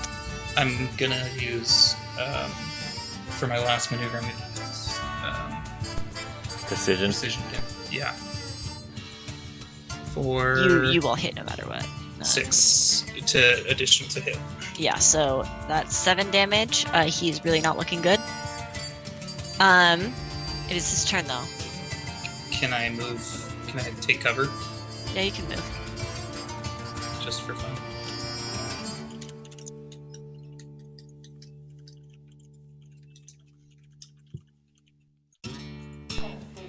All right. So this wolf is gonna move straight toward you. Our son's gonna move over here and pull out his crossbow. And miss miserably. Oh, that's a good point. No. Yeah, you're right. He's just Damn it! he's gonna you hit with his guys. crossbow. Oh, you guys are killing me. Oh my man. god! I cry. With that nat 1. The wolf does get to make an attack, now that he can finally fucking reach you. Bad dog. Which is gonna be a 16 to hit you. Yes. Or Does that count the bane on the wolf? It doesn't count. for fucking hell. 5 piercing damage. And I need you to make a strength saving throw. Is it almost time for player turns? After this one, yeah. Oh, you're knocked prone. Cool. And, fuck, what can I do as a bonus action? Can I finish you? After this horrible series of rolls with 3 1s.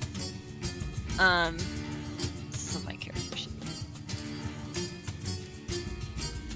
I can convert sorcery points. That sounds so It's super close. 420. Super close. Fuck! Alright, you know, I'm gonna throw a dagger at you. Take that. With Oh my bane. god! You gotta say the rolls. That was an 11 minus a d4, which is a number. This doesn't hit him Just anyway. It doesn't hit which him, is a but- number. Alright, That's we're a fine. number. We'll be okay. We're going over here. It is their player turns now. I assume we're gonna heal Troy here. That's your job, Eravir.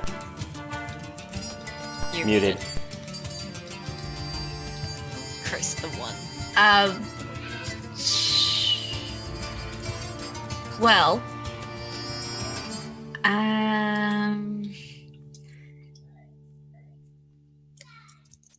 yeah, I'm going to do a, let's see, a level 2 prayer of healing.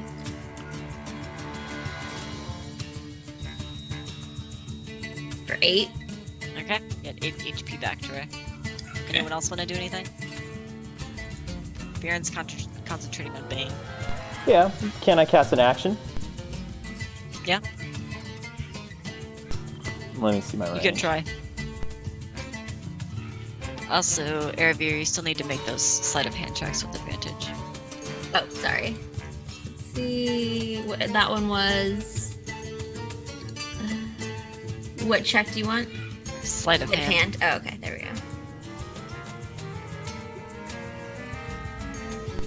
Hmm. 18. Okay.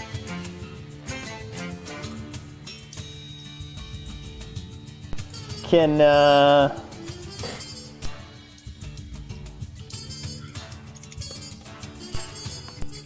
Can I use thaumaturgy? To do what?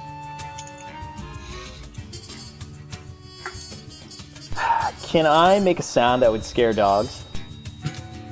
Really high pitched. Only dogs can hear. You can try, yeah. Dog whistle. Yeah, basically like a dog whistle. Alright. Okay. The dog actually doesn't seem to react. It's a shadow dog. So, Can I? So Can I you use needed a shadow whistle. shadow dog whistle? I should have known. it doesn't seem to kind of have a sort of like sentience that normal dogs do. It just attacks. Sorry, Um, Troy. I don't have that many spell slots, and I got a match up next. Alright, Troy. It's all good. Okay. Troy would like to do like a cool little rolling maneuver over to gain line of sight, and then take 2 shots. I don't have anything left, so they're just normal old shots. I still have a shield left. Okay, I'm just that gonna- still hits. I'm just gonna do both my shots because I don't have anything left. No fancy stuff. So Okay. Unload it. Ooh, this is fun. I have a thing for this. Where is it? Features. Infernal Legacy, no. Hound, no. There it is. When damage reduces you to 0. This would have been 5. You can make a charisma saving throw. So the DC is 5 plus. Okay. Charisma saving throw. Here we go. Wait, I have a question. If I did get you to 0, does my bow kick in? My bow is when I take a target to 0, I gain 2d6 10 hit points. Yeah. So you do get the 2d6 temp hit points. You can roll for that. Ooh. But he does stand up. He stays up. So you get 7 HP back. But as temp hit points, though. Yeah. Okay. 7. Okay. All right. That's your And turn, then right? can I? Oh my god. I'm this is also- close. Bonus action. I'm going to bonus action second wind. Okay. Which is 1d10 plus 8 HP. So Seven, here's my 1d10. 6 plus 8 is 14. Yes. Hells yeah, Troy. Wow. Okay. Okay.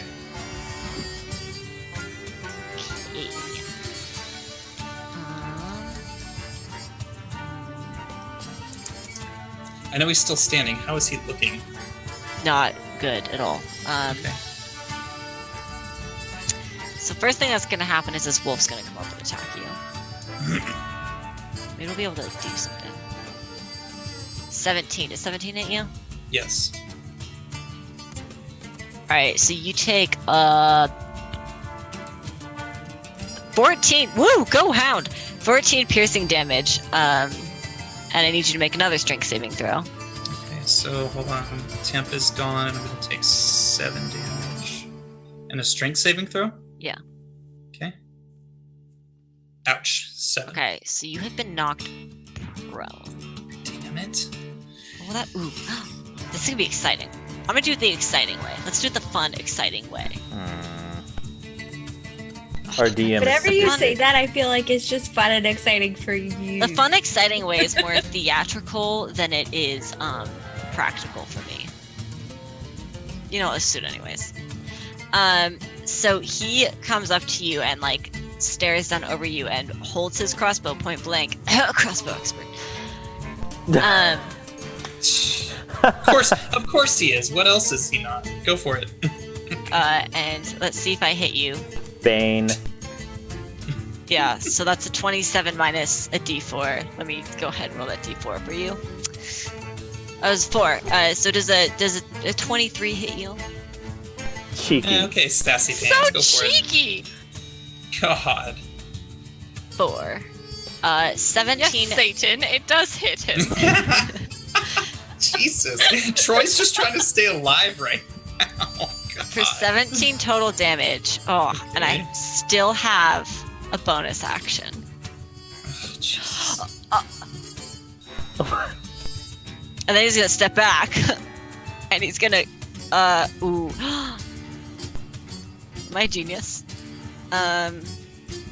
Where is this? Features and traits. Quicken spell can change the casting time of a 1-action spell to 1 bonus action. With the last of my sorcery points. Jesus. I only have a first level spell slot left. So it's gonna have to be a chromatic orb. Bane. That's all I'm gonna say. Goddamn, dude, this is so close. No!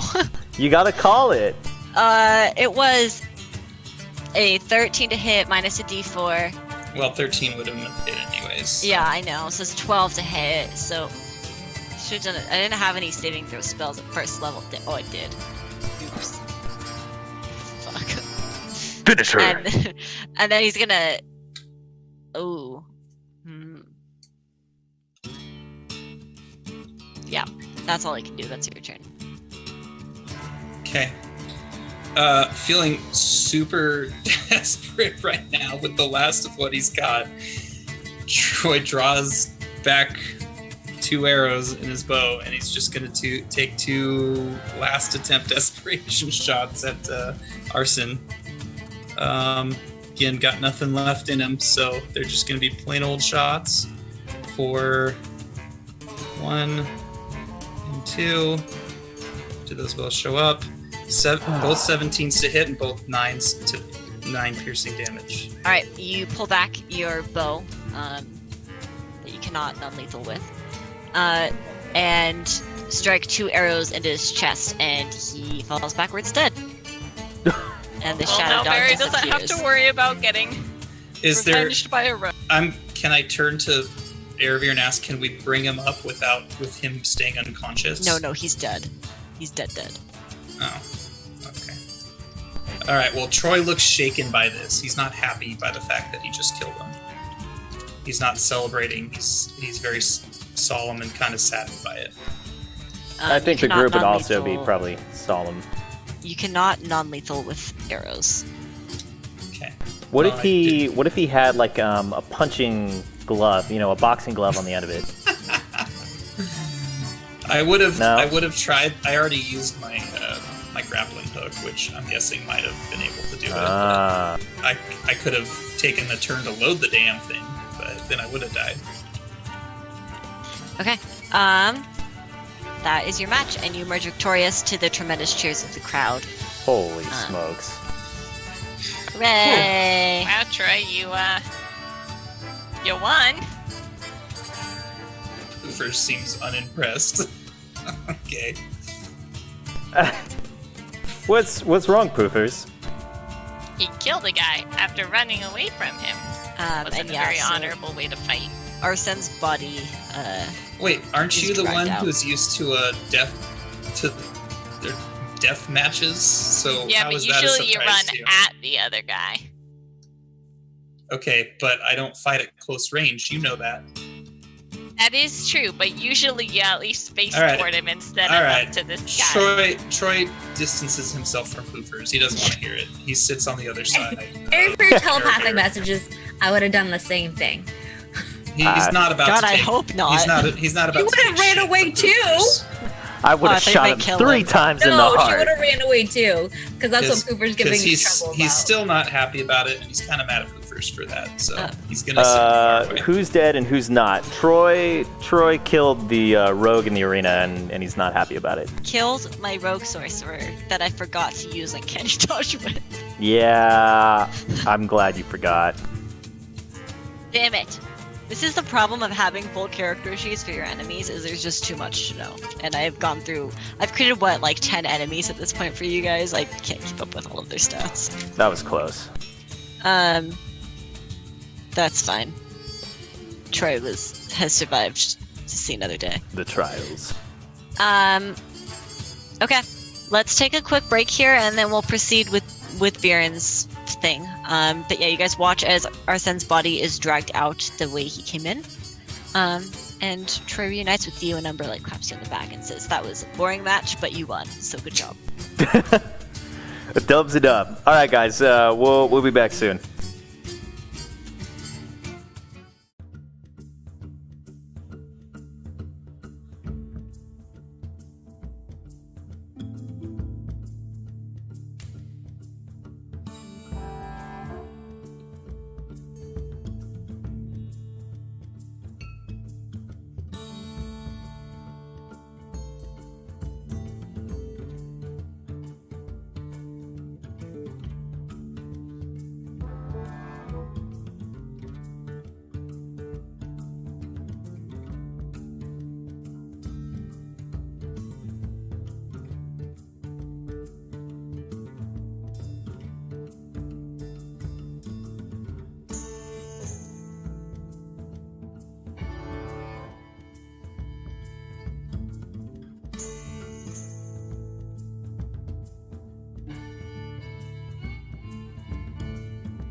welcome back to the DM mourns an NPC she really liked and thought was really cool, and also contradicts everything that Persona 5 taught her.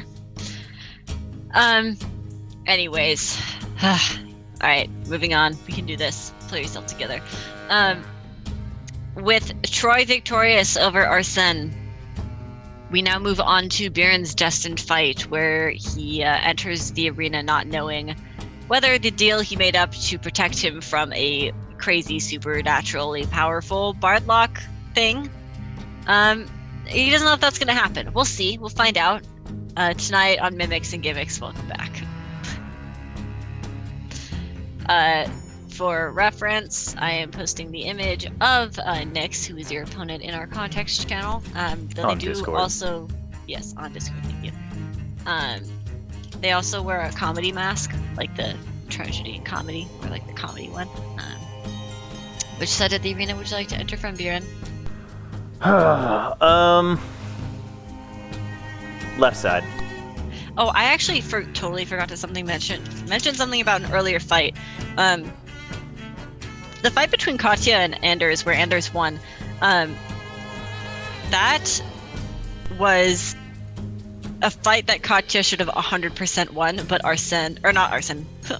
Anders seemed particularly powerful or energized or something. Is He Anders won. again? He's some sort of magic caster who faced off against Katya. Okay. I By wonder if he was chance. taking magic drugs. Yeah, by chance, does he kind of seem a little hopped up, a little bit crazed? No, he seems very composed, very, very focused, and expert at casting. Like, all of his spells were perfectly cast, with, like, no margin of error whatsoever. Was there extra damage? Do they seem extra powerful? Judging from how he fought in his previous match, he definitely stepped up a notch. Noted. Okay. I'm gonna have to go talk to the eel. Okay. What side did you want to enter from, Biren? Left side, please. Okay. And then we have our friend over here. How do you enter the arena? I'm feigning confidence. I'm a little bit concerned, but, you know, big Biren with his big mug comes out and kind of cheers around in standard reveler fashion and gets ready to fight. Okay. Looking around the arena, the rest of you, you kind of cast up a glance towards the balcony, I assume. And Saul is up there, looking down at Biren suspiciously, with a very vague expression of recognition, and then he kind of like seems to brush it off, at least for now, and kind of like get more into the excitement of the fight. Biren, you, with your passive perception of too high, hear a distinct voice from the crowd, like cheering maniacally for you. Is it the eel? Hell yeah, it is. Oh, God. Like Where way is louder he? than anyone else. He's, I don't know. like just kind of like here. over there. I'm just like, Yeah, he's like really excited to see this. Oh, jeez. And then he yells, "Don't die!" We'll see. The Bard Lock steps out with their characteristic spunk, kind of like playing a like jovial tune on the lyre, and trying to like cheer up the crowd as per usual. Half the crowd is like excited to see them because it's always an entertaining fight, and the other half is just like hates them because they're annoying and Do they play a arrogant. really obnoxious tune? I feel like They they play, do. yeah. They're like, it's like obnoxious. It kind of they're sours really- Biren's mood. It's kind of like, that's not a party vibe. Yeah. They're the kind of like, they're like the frat boy who thinks they're real, like they're the catch, and like Oh they're the man, coolest Biren guy. really doesn't like this guy. You know, with all the colleges and stuff in the forest that he's from. Yeah, he's the guy that everyone hates, but that thinks everyone loves them. He's a total Chad. He's a tool, essentially. Okay.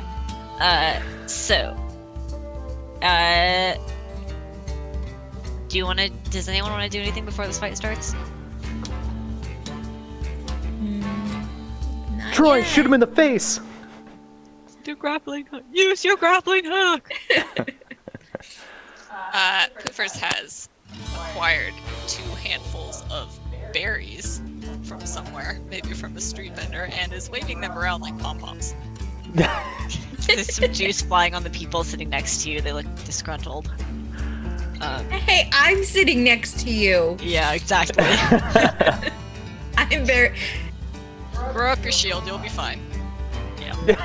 He throws out the shield, like the spectral shield or whatever, and there's splatter everywhere. Funny. She's Alright, not Dan. wasting the spell slot. He Is there just anything- takes it unhappily. Are we ready to go? Yeah, I think we're ready. Okay, Roll initiative. let's have an initiative. Ooh. Ooh, that was close. You got That a was 13, I got a 12. How sad.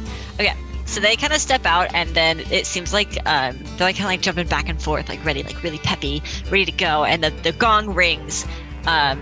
You look around the arena, kind of like looking for a change, because it looks like this bard is about to like do their traditional like fly towards Eviscerate you me. and blast you with full eldritch energy. And they kind of like throw their lyre up in the air, which usually will transform into a crossbow automatically, like magically. And it just kind of like clatters to the ground. Oh no. And they look at it, Oh like, yes. confused, and go and pick it up and try again. And the crowd is laughing at them. 20, 25, 30. Okay. And they look at you, Can I? I'm gonna. and then like are like looking like they're gonna run. They're gonna run. Okay. Can I just kind of keep moving to keep this I act mean, up? no, there's still gonna be initiative. I just Okay. wanted to let you know. Gotcha. Like this is like their like pre-fight. Gotcha. They're in a dilemma. Okay. I'm gonna start moving towards him, and I am going to get my. I am going to cast. I'm just checking my spell slots. I only have X amount. I'm gonna use spiritual weapon. 5. I can cast them out 30 feet, 5, 10, 15, 20, 25, 30, 5, 10, 15, 20, 25, 30. I can move him here. There we go. And he stops right there. And Dr. Ink is, this large spectral stein that's just kind of floating there. And he says, "Play me a song." Show me what you got. Exactly. I just didn't want to say that for copyright purposes. Whatever. But yeah, that's pretty much what I can do with the amount of spell slots I have, unless my Sacred Flame can get in range, 60 feet, 5, 10. No, it cannot. So that's the end of my turn. All right. I just posted a GIF in our context channel, and that's pretty much what you see. Except He's scared. Yeah, it's that GIF from Road to El Dorado where they go and they reach into like a satchel or something that they're carrying and pull out a tragedy mask and like flip it. Okay. And then realize the gates closed behind them. They take their crossbow lyre and manually switches form. Prepared to defend themselves without any magic at all. Which feels oddly reminiscent of Troy's previous fight. Look at all these spells I can't use. Okay, they're just gonna take a dash for. What's my range on this? Probably far enough. 400. It's far. No. Does the column in front of me though give me a little Yeah, help? no, but they can move. All right. I mean, yeah, if you're gonna move. What's the proper way to do this? Let's have them make an intelligence check. Oh, they're not smart. That was a 3 minus 1, of course. What's that for? My decision on what to do. So they run up. How far can they move? Ruler.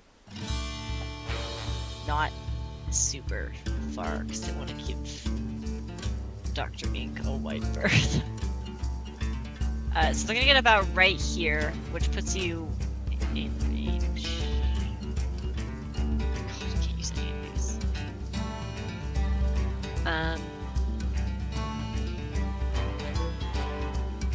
Alright, and they're gonna fire a crossbow attack at Bill. Oh, I hit. Wow. Woo! That was a heavy Take 8 hit. damage. All right. My And goodness. they look real scared, like their knees are shaking. They've never not had magic ever, and then they play the like wah wah on the air. Okay. Well, I can clearly at this point see that he's frightened. And what I'm gonna do is I'm gonna kind of do like I'm gonna start running at him, and while running, I'm gonna activate my let's see here, how many? My second to last 3rd level spell of shot glasses, Spirit Guardians. And I'm gonna make them look really menacing, like super formation. I'm trying to intimidate him. So you like took a marker and like drew angry eyebrows. Like a what? You took a marker and drew angry eyebrows on the shoulder. I'm right here, like. Flying V towards him. Yeah, like I'm trying to look very menacing, like I'm just charging at this guy. Even with a mask on, it's very obvious that they're incredibly frightened and are like desperate to protect themselves somehow. Okay. And when you get close, I'd also like you to make a perception check. cool. That. Natural 20. You haven't actually seen this individual up close, but from afar, they've always been very athletic, acrobatic, flexible, peppy. Like they can move. Yeah. Not much of their like flesh is actually exposed, apart from like their hands, essentially. But they look very pale and they look very sluggish and drained of energy. Proceed as you will. He is frail, is what you're saying. He looks like right now he's really not feeling good. Okay, so I see this, and it's like It looks like he's drained. this guy plays really bad music though, and He plays comedic riffs. even worse. So I'm running at him, and then I have Dr. Ink loom over him, like really menacingly, you know, like he has angry eyebrows on. I'm just trying to angry eyebrows him into just submitting. And Well, he rolled a 2 on his intelligence. okay, can I? God, I'm gonna squash this guy, aren't I? I'm gonna use. You can always just tell him. Yeah, like that's what I want to. I'm gonna have. Intimidate him. Yeah, Dr. Ink is gonna try to intimidate him by saying, "Give it up. Your music's terrible." He goes like, they go like, and then seem to think better of it, and place the weapon on the ground and like go to their knees and like put their hands up. They know that there's a chance of them winning this fight. I'm gonna break his musical That's device. so mean. Yeah. The dude kills everybody. Yeah, Fights. and he does So it with joy. He's no, we're breaking that thing. Yep, Dr. Ink is gonna smash it. You crush it and you hear it. Your music's bad and you should feel bad. They have no weapon. They're unarmed, and they've submitted, and you've just destroyed their livelihood. They can't do anything. Like, Yep. What do you All right. do? Do you give up? Is that it? Does he surrender? Yeah, Yeah. he is surrendered. Okay. Then I walk away. All I keep Dr. Eek near him though, just kind of like giving him a look of shame as I walk away, because also I don't want to get backstabbed. All of a sudden, this guy gets Barry's his powers learned back or his something. lesson. Ah, Alright, so you are walking away, and this person is about to, like, it's like slumped over, kind of like dejected. And you hear the gate behind them open, Viren. And emerging into the arena is the champion of the tournament, who walks over behind Nyx and plunges the great sword through his throat, and then leaves him there, like, propped up.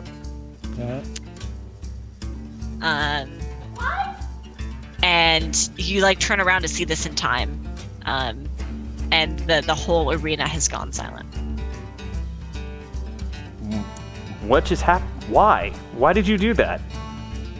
And the knight has, after, like, stabbing him through, is just turned and, like, is walking out of the arena, essentially.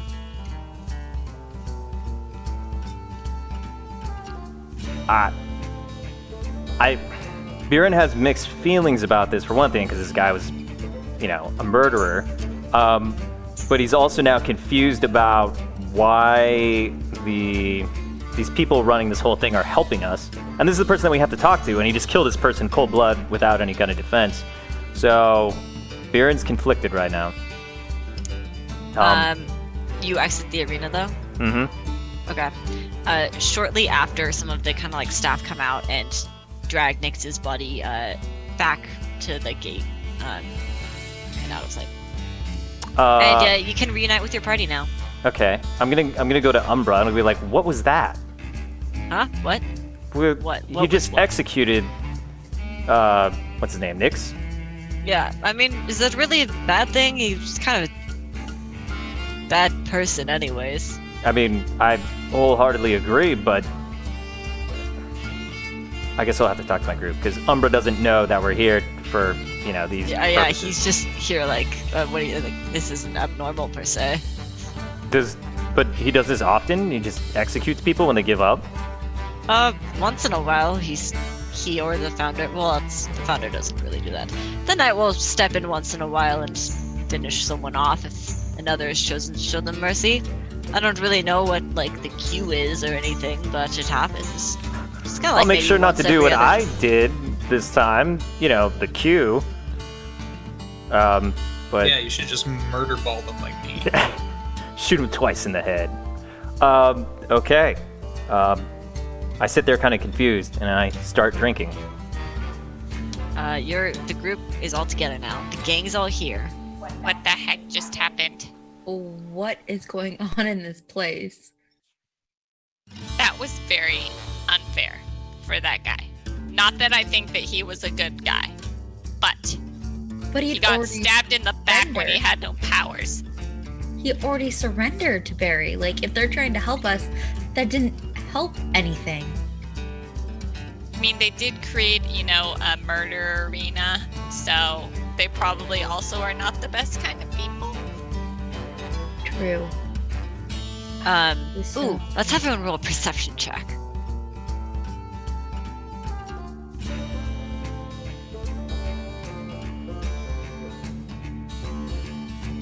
Airbeer is devastated. The bloodshed here today. With a 1. 13 for Troy. 21 for Biren, and 17 for Poofers. Okay. Only Poofers and Biren have the random thought, really, to go cast a glance up toward the balcony, where the man in the suit is now kind of like sitting on the railing, looking over the arena. Saul does not seem to notice him. But yes, he's there. Wait, Saul, the halfling, doesn't Yeah. seem to notice that the guy's sitting on the railing? Yes. Just like looking right through him, or? So Saul, he's like the man is not sitting in front of Saul, but is like to the side of him. So he just doesn't seem to kind of like either doesn't pay any mind to this person or doesn't notice they're there. Poofers puts her hand up and waves at the guy. He's currently looking down at Nyx's body being dragged away. So you might have to do something more. Poofers Chit chatting. just doesn't want to yell because she doesn't want to attract Saul. what is Saul doing? Is he like talking to people next to him, or is he looking down at the arena, or what? He looks like he's like taking notes or something, probably calculating his winnings or Okay, something. I go Eravir. I'm like, Eravir, shoot off a firework. Small one. Eravir does a little. Does it get his attention? And hopefully not Saul's. Well, you're hiding under my cloak, That's true. and I'm changed, so. Everyone kind of in the arena kind of like does a quick glance because it was unexpected and loud. But they kind of quickly seem to dismiss it. It's not necessarily out of the norm for people to break shit or yell or whatever, cause loud noises. Saul does look over, but is too interested in however much money he just made. But the man in the suit does, like, his gaze lingers over toward your group for a second. Okay, Pooper as steps intentions. out from underneath her mama bird cloak and then waves at him and kind of goes, He makes direct eye contact with you and just smiles at you. It's very kind. It's very welcoming and warm. oh, I give him a thumbs up. Like, so that guy's a freak. And then he kind of seems to like get confused for a second and like looks around him and then stands up and walks through the curtains in the back. Do you think he heard me call him a freak? And the look was like he's like, it's that thing you do when you're passing someone on the street and they wave and you're like, are they waving at me? So you look around. Ooh. It was that kind of look. Interesting. Hey guys, I don't know Eravir if he seeing knows that we this can because she see set him. off the firework. Yeah, Yeah, I mean, I'm not trying to hide it from you guys. I'm telling you that guy is somehow only visible to us. Yeah, but it looked like he swear didn't to you. think that we could see him. Did you see that? He did the awkward "Are you waving at me?" thing. Yeah. This is so. This whole place has got me confused. Huh. We need to figure out who that guy is. Also, I want to find Karma, and also we need to go drag Callie to meet with these guys. Ugh. yes, they have held up their end of the bargain, and they also did. have Viren's warden insignia, which, if they chose to turn it in, would be considered treason. To have handed it off. Yeah. I didn't should hand probably- it off. You did. Let's What? go. Are you guys gonna be honest and tell the warden? I'm not telling shit. Oh no, it's not about them telling, it's about your friend, your not friends telling them. Yeah, but I mean, all right, I'll just lie. So, That wouldn't be a haven't lied first. to him before. Yeah. Okay. We should probably go find Callie and tell her how we betrayed her trust. We haven't even betrayed her Oh, trust she yet. is going to do something for the greater good. Pray she forgives us. Okay. Friendship bracelet poofers. So did you just ask Umbra to bring you back to the Underdark where you know Callie is somewhere? Pretty much. Yes. That's the first thing we should go do. Alright, you usher him out of the arena and like demand he returns you, and he's like reluctant because he wants to stay and like discuss gambling with people. But he takes you back to the Underdark. You make it back there, and then he is you're gonna have to tell him to stay, which is upsetting for him. He leaves the chick and goes back himself. Dick. You know, I'd like to kind of, while we're walking, I'm like, Amber, isn't there a way that we can get in here ourselves now that people know who we are and we're clearly accepted here? I mean, it's really inconvenient for you to have to do this for us each time. It Oh, would be it's- Turn it on. It's super inconvenient, but not as inconvenient as it would be getting killed because I let wardens in here.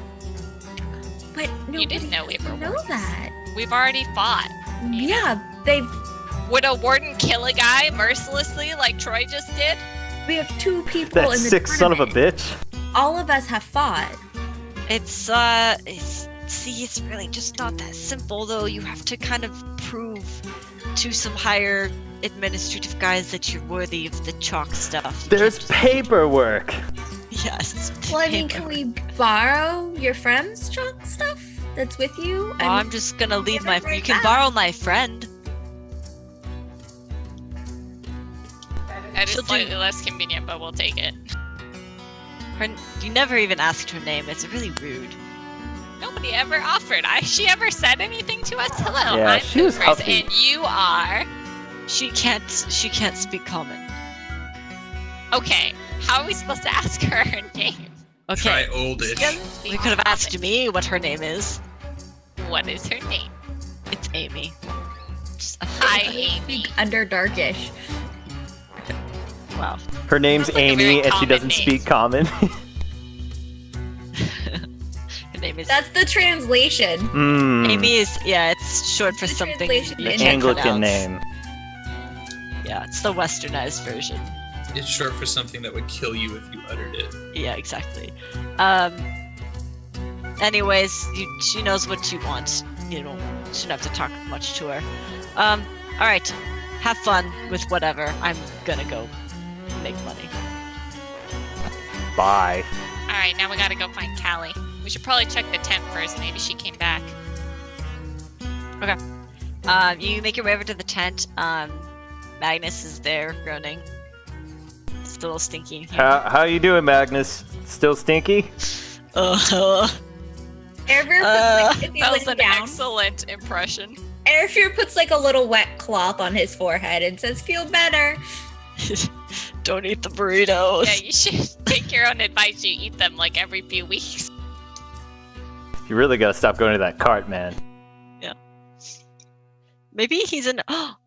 Maybe Magnus should be an aspiring chef, and he just keeps poisoning himself. He's got all those potions, and one almost always spills into the food he's making. Yeah. Maybe he's an aspiring alchemist, and he doesn't have anyone else to Maybe do he's, clinical like, trials on. Secretly microdosing himself with like poison to try and like be resistant to poison. Yeah. These are all Nice. viable things. And we just like don't know about it because he's so sneaky. We're building out Magnus's backstory hardcore. Yeah. Okay. When really all he did was eat bad burritos over and over again. Do you want to wait around camp for her to return? Or you want to go look for her? She's not at the tent. She's not in the tent, no. We should probably go look for her briefly. Can someone stay here so that we can get in contact if she comes back? Yeah, it's a good idea. I'll wait here. Pooper sits on the bed. All right. The rest of you going into Kale, the town. Sure. Yeah, I'll go. That's just what I would assume you Yeah, would do. I would assume. So yeah. she's not in camp at all then. She's not in our No. tent. Yeah. But is Yeah, she she's not in in camp. like the If little... you like did like a cursory glance around camp, no. Yeah, I would just cursory glance around the camp to see if she's there anywhere. But on your way to Kale, you see her approaching with some like goods, some like herbs and stuff. She's kind of like seems pretty excited. Hey Kelly, how's it going? Oh my god, you're doing your I have bad news kid voice. Yeah. What happened? Well, I think it's best that you come to the tent and we all talk about it and Hoovers delivers the news. Yes, I always wanted bad news delivered by the cat who is more interested in bugs than people. She always makes it sound so fun, though. It's Kelly true. and Poopers like each other. Why are you- No, I don't get me wrong. I love poofers, but I wouldn't want her to be the one to tell me like my mom had died or something. You know? Good news, your mom didn't die. I would That hope we not. know of. That That we would know be of. really confusing, to say the least. So Kelly, she like Irby just like takes her like shoulder and like just know I consider you one of my best friends. Oh God. And It's just the takes wor- her You're arm making it. She's like, you're making it worse. You're making it so and like much arm worse. to the tent. And she just like lets herself be dragged, kind of. She floats around, so she's not heavy to pull, but she's just kind of like reluctant to go. She's like, oh God, what now? You pull her back to the tent. Poofers. Hey, See her pull. Poofers, Oh, you found her. Good. I told Kelly you have some stuff you need to tell her. Excuse Alright. me? Yeah, You told her I had things to tell her? yeah. The four of you could not just. Oh, okay. Well, everyone Okay. like things that just sound better coming from you. That is true. I'm very reassured. And she's sitting here, like, looking up at the ceiling because there's no sky down here, just like, end me. Okay, Callie. We ran into a situation in the Thunderdome. The what? And basically what it came down to was Baron was going to get slaughtered by the Bardlock that almost killed Magnus earlier, which I think you were there for. Oh yeah, that was. Yeah, you tried Magnus. So- Barry went looking for solutions in the small amount of time that he had, and he stumbled upon a couple people who did give him a solution that eventually ended up in him winning. But we as friends kind of failed you because, and we did try and contact you, but we made a promise to people who were not sure might want to hurt you. And they are the same people who were following us. And Baron was the one that talked to them. And he says he feels certain that they just want to talk to you and we can be there to protect you. And it was... Just for the record, you're not certain they are the same people. You have not seen who Baron was talking to. They may be the same people who are following us, but we know that they're from the Imperium. And they want to talk to you. And we didn't have a lot of time to make the decision. So I feel really bad about it. I think we all do. But we need your help to talk to them. She kind of like is expressionless for a little bit as she's listening to this. Doesn't interrupt you at all for the first time ever. She interrupts everything because she has great things to say. And kind of goes and like seats herself on one of the bed and kind of seems to be lost in thought for a few minutes. And then she stands up and says, "All right, let's go then." Thank you, Callie. I You understand. owe me so much pie. It's I do. I promise you all the pie. I mean, We're Well. really, really sorry. We didn't mean to. Rufus runs up and hugs her leg and kind of sits there with her forehead on her leg in shame. Poofers, as you actually come into contact with her, you sense that she's kind of like shaking a little bit, probably out of fear. But she's masking it well otherwise. Ever like puts her arm around her on like with her head on her shoulder, like we're here. We aren't gonna let anything happen to you. You are part of our special six. nice.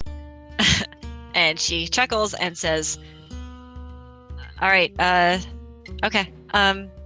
So gonna go meet with magic user killers, as myself a very heavy magic user. Did they say what they wanted? Or am I just You're not going into it entirely blind. They wanted to talk to you about some kind of formula in alchemy. okay? What we're thinking is obviously most of us here really hate the Imperium for obvious reasons. But they may be up to no good, and this may actually help us understand what they're up to. No, I considered that, and that's why I am mostly not angry with you guys. That was, for the record, the only reason that I said okay. And I feel really bad. And she kind of kneels down and gives you a reassuring smile, and like scruffs up your hair and says, She "What's says the all worst? What's the worst that could happen? It's me we're talking about here. the really bad stuff, but I'll It's be here. me. It's me going in alone." Erebir, You're not going in alone. Callie, and tells her, "The secrets you have told me have not passed my lips. Be assured of that." Well, I mean, now everyone knows I have a secret. Or is that telepathic? Telepathic. That was telepathic message. Okay, and she gives you a nod. And she says, "All right, let's get Where this do you over guys with." think we should meet them? Do we want to do it somewhere really public, like a tavern? Like a corner of a tavern? Probably. That way, in case anything fishy happens, there's a bunch of other people to beat the shit out of them. I think public is the best option. Not only that, but the people in Tartarus don't care for the Imperium, clearly, since most of them are outlaws and magic users. I mean, they're not exactly going to care for that. The Imperium's trying to hide themselves being there, so I think that is the smartest idea. Help keep them from pulling anything tricky. Watch us sit down at a bar, and all of a sudden everybody gets up and walks out. So Don't give the weird. DM Everyone just ideas. is done. So you're gonna go to the tavern in Tartarus? Yes. Yep. All right. Biren, we'll say that you would have like arranged to tell them the meeting point, like you yourself would go alone to like the entrance of the arena or something, and then you would all meet outside the tavern. Okay. So Biren, you reunite with the group after departing from telling the two Imperium ? People where to go. So you guys all take your time walking over to the tavern. Callie is seeming very like hyper, and she's like really hyper, but like really really hyper. And you approach the tavern, and the two Imperium people are in their black robes, really cool, really slick, standing outside, kind of waiting your approach, and they see the 5 of you walking up.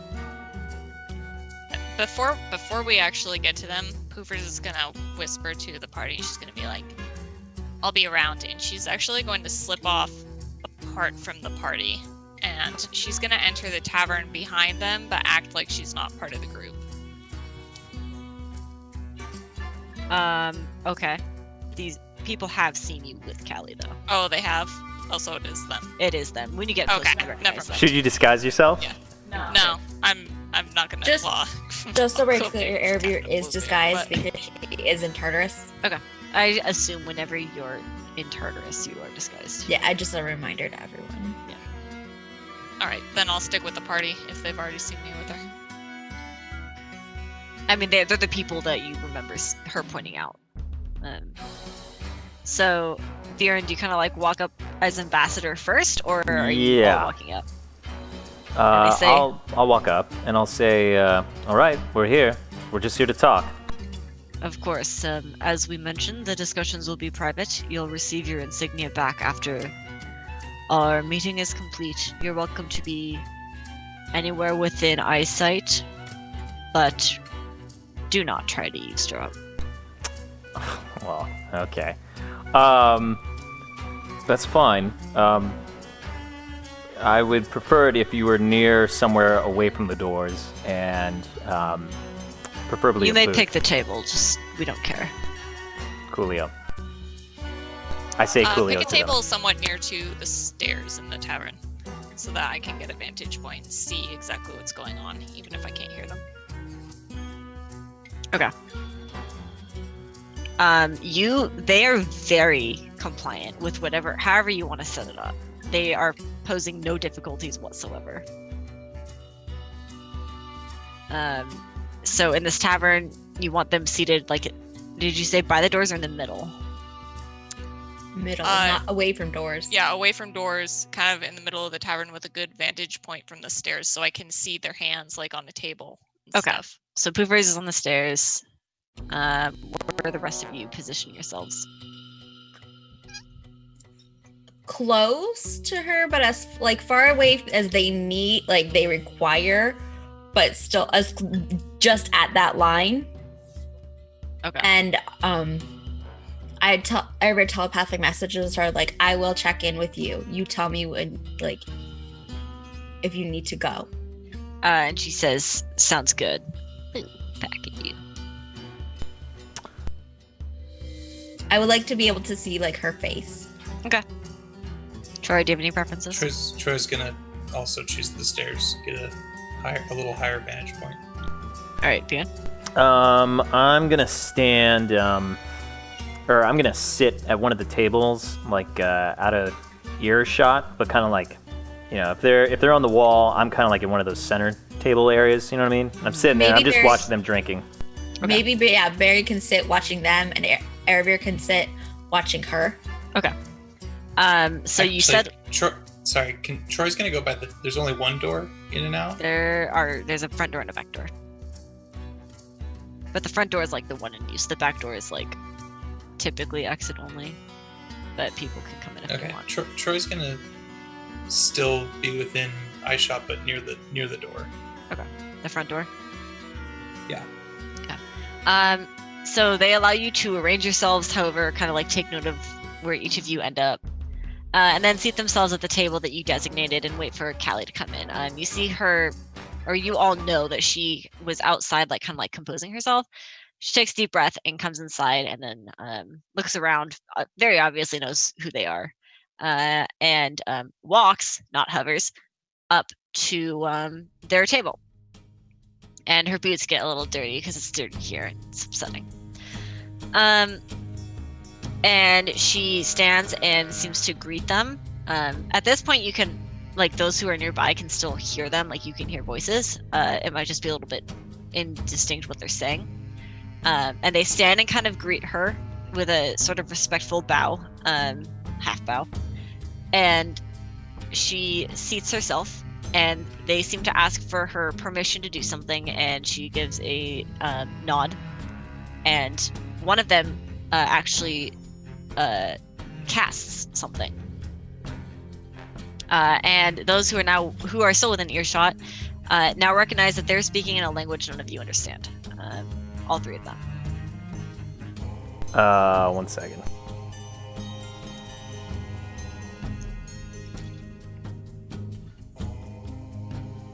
Can my tongues have me understand, right?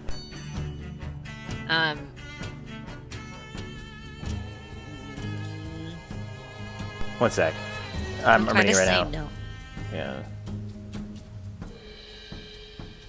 The spell grants the creature you touch the ability to understand any spoken language it hears. I am going to say that because this is a magical language, Okay. that no, just to be Yeah, I get you.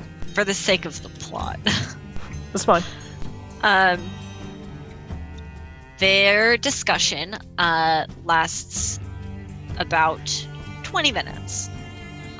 Neither party seems particularly, like, you guys know Callie's stressed, but she's hiding it really, really well. Neither side gets heated. Neither side ever seems insulted or like angry or upset or anything. They seem to be having more of a like scholarly discussion or something like that. Afterwards, when they finish, Callie remains seated, kind of nods to them, and you see the one who casts the language spell to spell it. They walk over to Viren and hand his insignia to him silently and give him a nod and then exit the tavern. Clippers jumps off the stairs and sits next to Callie. Yeah, I go over to the table that's next to Callie. She's like, that was pleasant. Are you okay? Is everything okay? Yeah, everything's fine. They were just interested in some formulas they heard I was working on, which I haven't worked on in some time. Actually, well, realistically, I never worked on it. But that's besides the point. Nothing to worry about, but I am gonna have to go on a bit of a trip, so you might want to summon one of your other friends down here. Hold on. Trip. Dangerous trip? Because I don't want you going on dangerous trip. We don't owe them anything Where? now. And with No, who? no. I'll just be going back to my lab, not the one. Where am I from? Elm Coast or Exeter or something? Whatever city I'm from. Yeah, the very first one with the Yeah, back ghost children. back in Elm Coast, I still own property there. That's where actually my primary lab is. I'm just gonna head back there and do some research for them. And Why? they made a very compelling argument. Let's just say that. I would like to do my bullshit check, like the insight bullshit check, Against what? against the fact of them making a compelling argument or her being like threatened. Like, is All right. trying to hide that she was threatened by saying, "Oh, they made a compelling argument."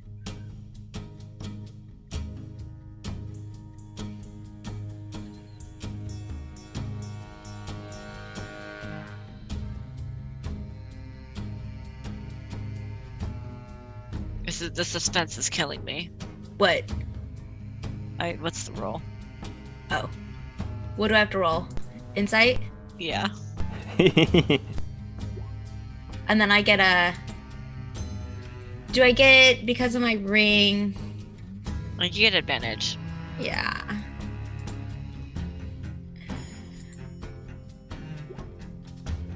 Okay, 14. 14 and a 7. Great. 14. Let's see. Oops, I didn't actually want to show that. That's fine though. You just can't metagame. She does not. She's very good at keeping herself composed. You don't know for sure whether you don't know for sure the extent to which their argument was persuasive. It's more like there's something going on. She clearly doesn't want to talk about it, and you don't know if you're going to be able to get her to talk about it. But it seems like her mind's kind of made up. Well, I'm gonna try to talk to her about it. Go ahead. Well, Callie, what is this all about? I mean, why are you wanting to work with the Imperium? They lock up and do terrible things to magic users. Yeah, but they also are really good at that. And I know that sounds morbid, but they're better at it than anyone else. But why would you want to contribute to that? I don't understand. No, I don't want to contribute, but I will be able to get access to a lot of their resources and research. Well, if I contribute my own research. I think the whole premise, my mentors. The only reason that we wanted to even risk you having this conversation was to try and understand what the Imperium's doing. Can you? Exactly, and that's what's been set up. Well, what do they? I mean, can you tell us what they were talking about? What's happening? I mean, clearly, it's something important enough that you need to go back to your lab and do all these things for them. I'm confused. I left most of my mentor's research. Who's your mentor? He died a long time ago. We elves live for many centuries. It was so many years ago that I don't even know the number. She specifically said elf, and she's a druid now, yeah? She's a drow. Or, I'm sorry, I said a druid, a drow. Yeah, Okay. drows are elves. I just wanted to make sure, because, you know, she has all these weird things that have happened to her and stuff. Yeah, she's like, I left all of his kind of like more pertinent research, or the things he was looking into, all the notes, all the info on that, and where he left off are back at my old lab. They're interested in that. Which would be? It's kind of, well, you're not really as... I mean, Callie. No, I get it. But you guys are technically wardens, and I know, like, we're friends, but, like... We're, like, natural 20 friends. We're, like, really close. Like, I love you guys, and, you know, you would never do anything to betray me, like, do something... Like, set up a meeting with people who are hunting me or anything like that. But they weren't hunting you. They kind of were, but it's okay. I sort of forgive you guys. You are wardens. You technically would have an obligation to do something about this. So you see the conflict here. I mean, you also see that we're in Tartarus fighting to the death, and we've also hidden things. I think we can keep a secret. We straight up lied about capturing a fae. So what? This is the first I'm hearing of this. Oh yeah, we lied. We are dubious characters. Okay, well, you guys are women. Troy badass. killed a guy. Troy did just kill a guy in an underground fighting ring. Well, that is all the persuasion I need, and I Listen, if I tell you, you just can't. You can't pull rank on me, okay? Trust me. Okay. Okay. Okay. He was researching immortality and the creation of life, and that's typically a darker topic of research. Yeah, they're interested in some parts of that. Not the immortality part, thank God. Can you imagine an Imperium full of immortals? That would be the worst. But they are interested in some of the other kind of like smaller parts of that. I just think that the trade-off is worth it. I don't think. What do you gain from this? Again, I essentially agreed to an exchange with them if I can get some insight into how they are hunting people. I can help develop ways to prevent that. Have I told Callie about the drugs? Maybe. I don't think so. I didn't mention him to her either. Well, if it helps, it seems like they're manufacturing some kind of artificial substance to heighten their abilities to match magic users themselves, being, they're not magic. I thought I smelled something stinky on them. But that's still not kind of the extent of it. I don't know how something like that would be applied. I don't know what other tools they're using. I don't know how they're manufacturing that, if they are manufacturing it. But, you said that this was a greater good kind of thing. And I'm not a greater good kind of gal. I'm a keep Callie alive kind of gal. So this isn't gonna put you in danger, right? Poofers is looking into Callie's eyes deeper She's than kinda she like- has ever looked into anybody's eyes before. I mean, no promises about anything, right? But the deal we struck was, it didn't seem that way. But you can never be. I mean, I can't promise you that they're not going to double cross me, but I think it's worth the risk. Isn't there anything that you have to go alone to do this? I I mean, it does seem like a safe path back. It's not like you're traveling away we haven't traveled before, going to some strange town you don't know, but I still feel weird about it. can't bring anyone else on this research. I didn't even want to tell you guys. I can bring it like an escort to come live with me or something, but That would make me feel better. Who can we An send escort. with you? It can't be a warden, I can tell you that. And they can't have any business about with my Yosi? magic. You really want to bring him into this? I mean, wouldn't he just brighten your day a little bit? Yeah, there's a lot of shiny stuff involved in an alchemical lab. I'm sure he goes through a lot of beakers. I'm sure he does. If you really think he would, if he's the one you would choose, I mean, I can tolerate that probably. Just gonna have to, it's gonna be expensive. It'll be fun. Well, I'm just trying to think of who our friends that aren't wardens are.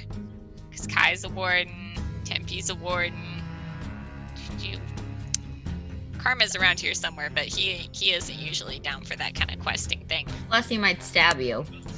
He is a little stabby. What's the name of the little You skull all- guy? Boom! Well, you all have friends across the world. You can also interview people if you really so wanted we have to. a job posting for Yeah. Can being we a RP friend? that? Yes, absolutely. You can interview me as a variety of characters for a mercenary / bodyguard job. I actually. How soon do you have to leave? Do you have a day or two? Well, I was gonna stop back by Redcliffe and pick up some stuff, and then head over. Can you So- just give us a chance to, write to some of our friends and see if anybody's willing to help out? I mean, what kind of chance do you need? Because I'm gonna go to Redcliffe. We'll be there for a couple days, and then I'm gonna head But out. you're gonna can you just stay here for a couple days? Do you really want me to stay in this stink Underdark? Yes. Plus How we about need a just translator. until the tournament's over? Oh, Fine. when you go to Redcliffe, there are stables, and you will find a bear. and this bear will Take the accompany bear you. with you. Oh yeah, you can I'm not stay to bringing you cheer Barry on in his last fight. Since now you know that the people following you have already gotten to you. Because we did that. Yep. Hey, cool. Okay. So, you're gonna write to some people, and okay, that's settled then. Cool. Woo.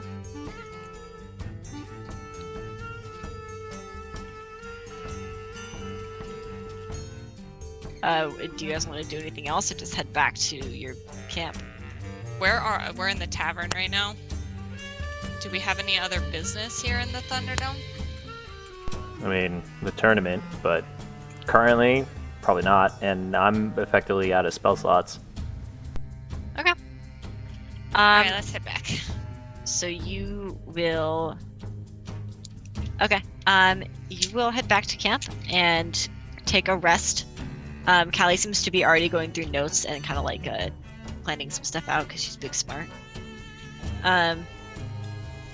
The next round of the tournament, there will be 2 rounds. 2 rounds the next day. The first is going to be between Zen and Anders, so that doesn't involve you. The victor of that will be facing the victor of a fight between Troy and Biren. How you choose to handle this fight should be interesting. You have a lot of options. You could try to fake it, rather, against a very perceptive audience who likes to Could see make bloodshed. a bunch of money. And make a lot of money if you bet well. They're a bunch of Ketchup is a jabronis. They look at Ketchup basic is a fireworks. thing. One of you can forfeit, or you can just duke it out and promise not to kill each other. Or we duke it out, mostly. Is I the final match the Money same? on it. The final match is the same day. You know what I'm saying? Yeah, you could try to fake it again against a very perceptive audience, very accustomed to bloodshed. These fights are happening tomorrow, all of them, and then the victor of the finals has the option to face the knight the following day if they so want to face the champion. They don't have to. So we get a long rest then. You get a long rest before the fights, yes. That's lots of heals, guys. You guys could do real bloodshed to each other. Make it real. Ervir, why? I need Kill money. each other. Do it. Do Don't it. kill each other. Here is getting obviously. really dark. I feel like it's like that subtle kind of dark. Like when she said like, "Don't worry, we're doing the same thing," and I'm like, does she mean killing someone or does she mean running? Ervir clarified the running away part. Did she though? Like, was it genuine? Yes, it was. Yeah. Do you guys have anything else you want to do tonight? We have like 7 minutes. I think I'm definitely gonna want to text RP, and we're definitely gonna have There's plenty for you all to investigate over text RP if you so desire. to duly noted. And you can check that out on our Discord. The other thing is we're probably gonna have to think of a way how to defeat whoever we have to go up against, who is gonna be some high level son of a gun. Potentially drugged. Potentially drugged. We need to talk I to have the a plan eel. for Make sure that. he doesn't sell us some drugs to your opponent. Yeah. Should be interesting. Text RP Thursday by 4, please. Yes, that's it. That's all I have. So anything else You you can want say to that do? 4 o'clock.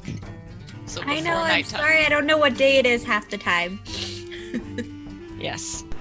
we I actually. have a little I mean, bit of a life, just a little bit. oh please, you and I text RP'd at 5 o'clock on Yeah. Thursday. But you told me at 2 o'clock. That was what I said. There was a deadline. And I had Thursday off, so that was nice. All right, guys. We'll be back next Friday. Thanks for watching. Thanks for following. Have a good 4th of July. See you next time. Bye. Goodbye.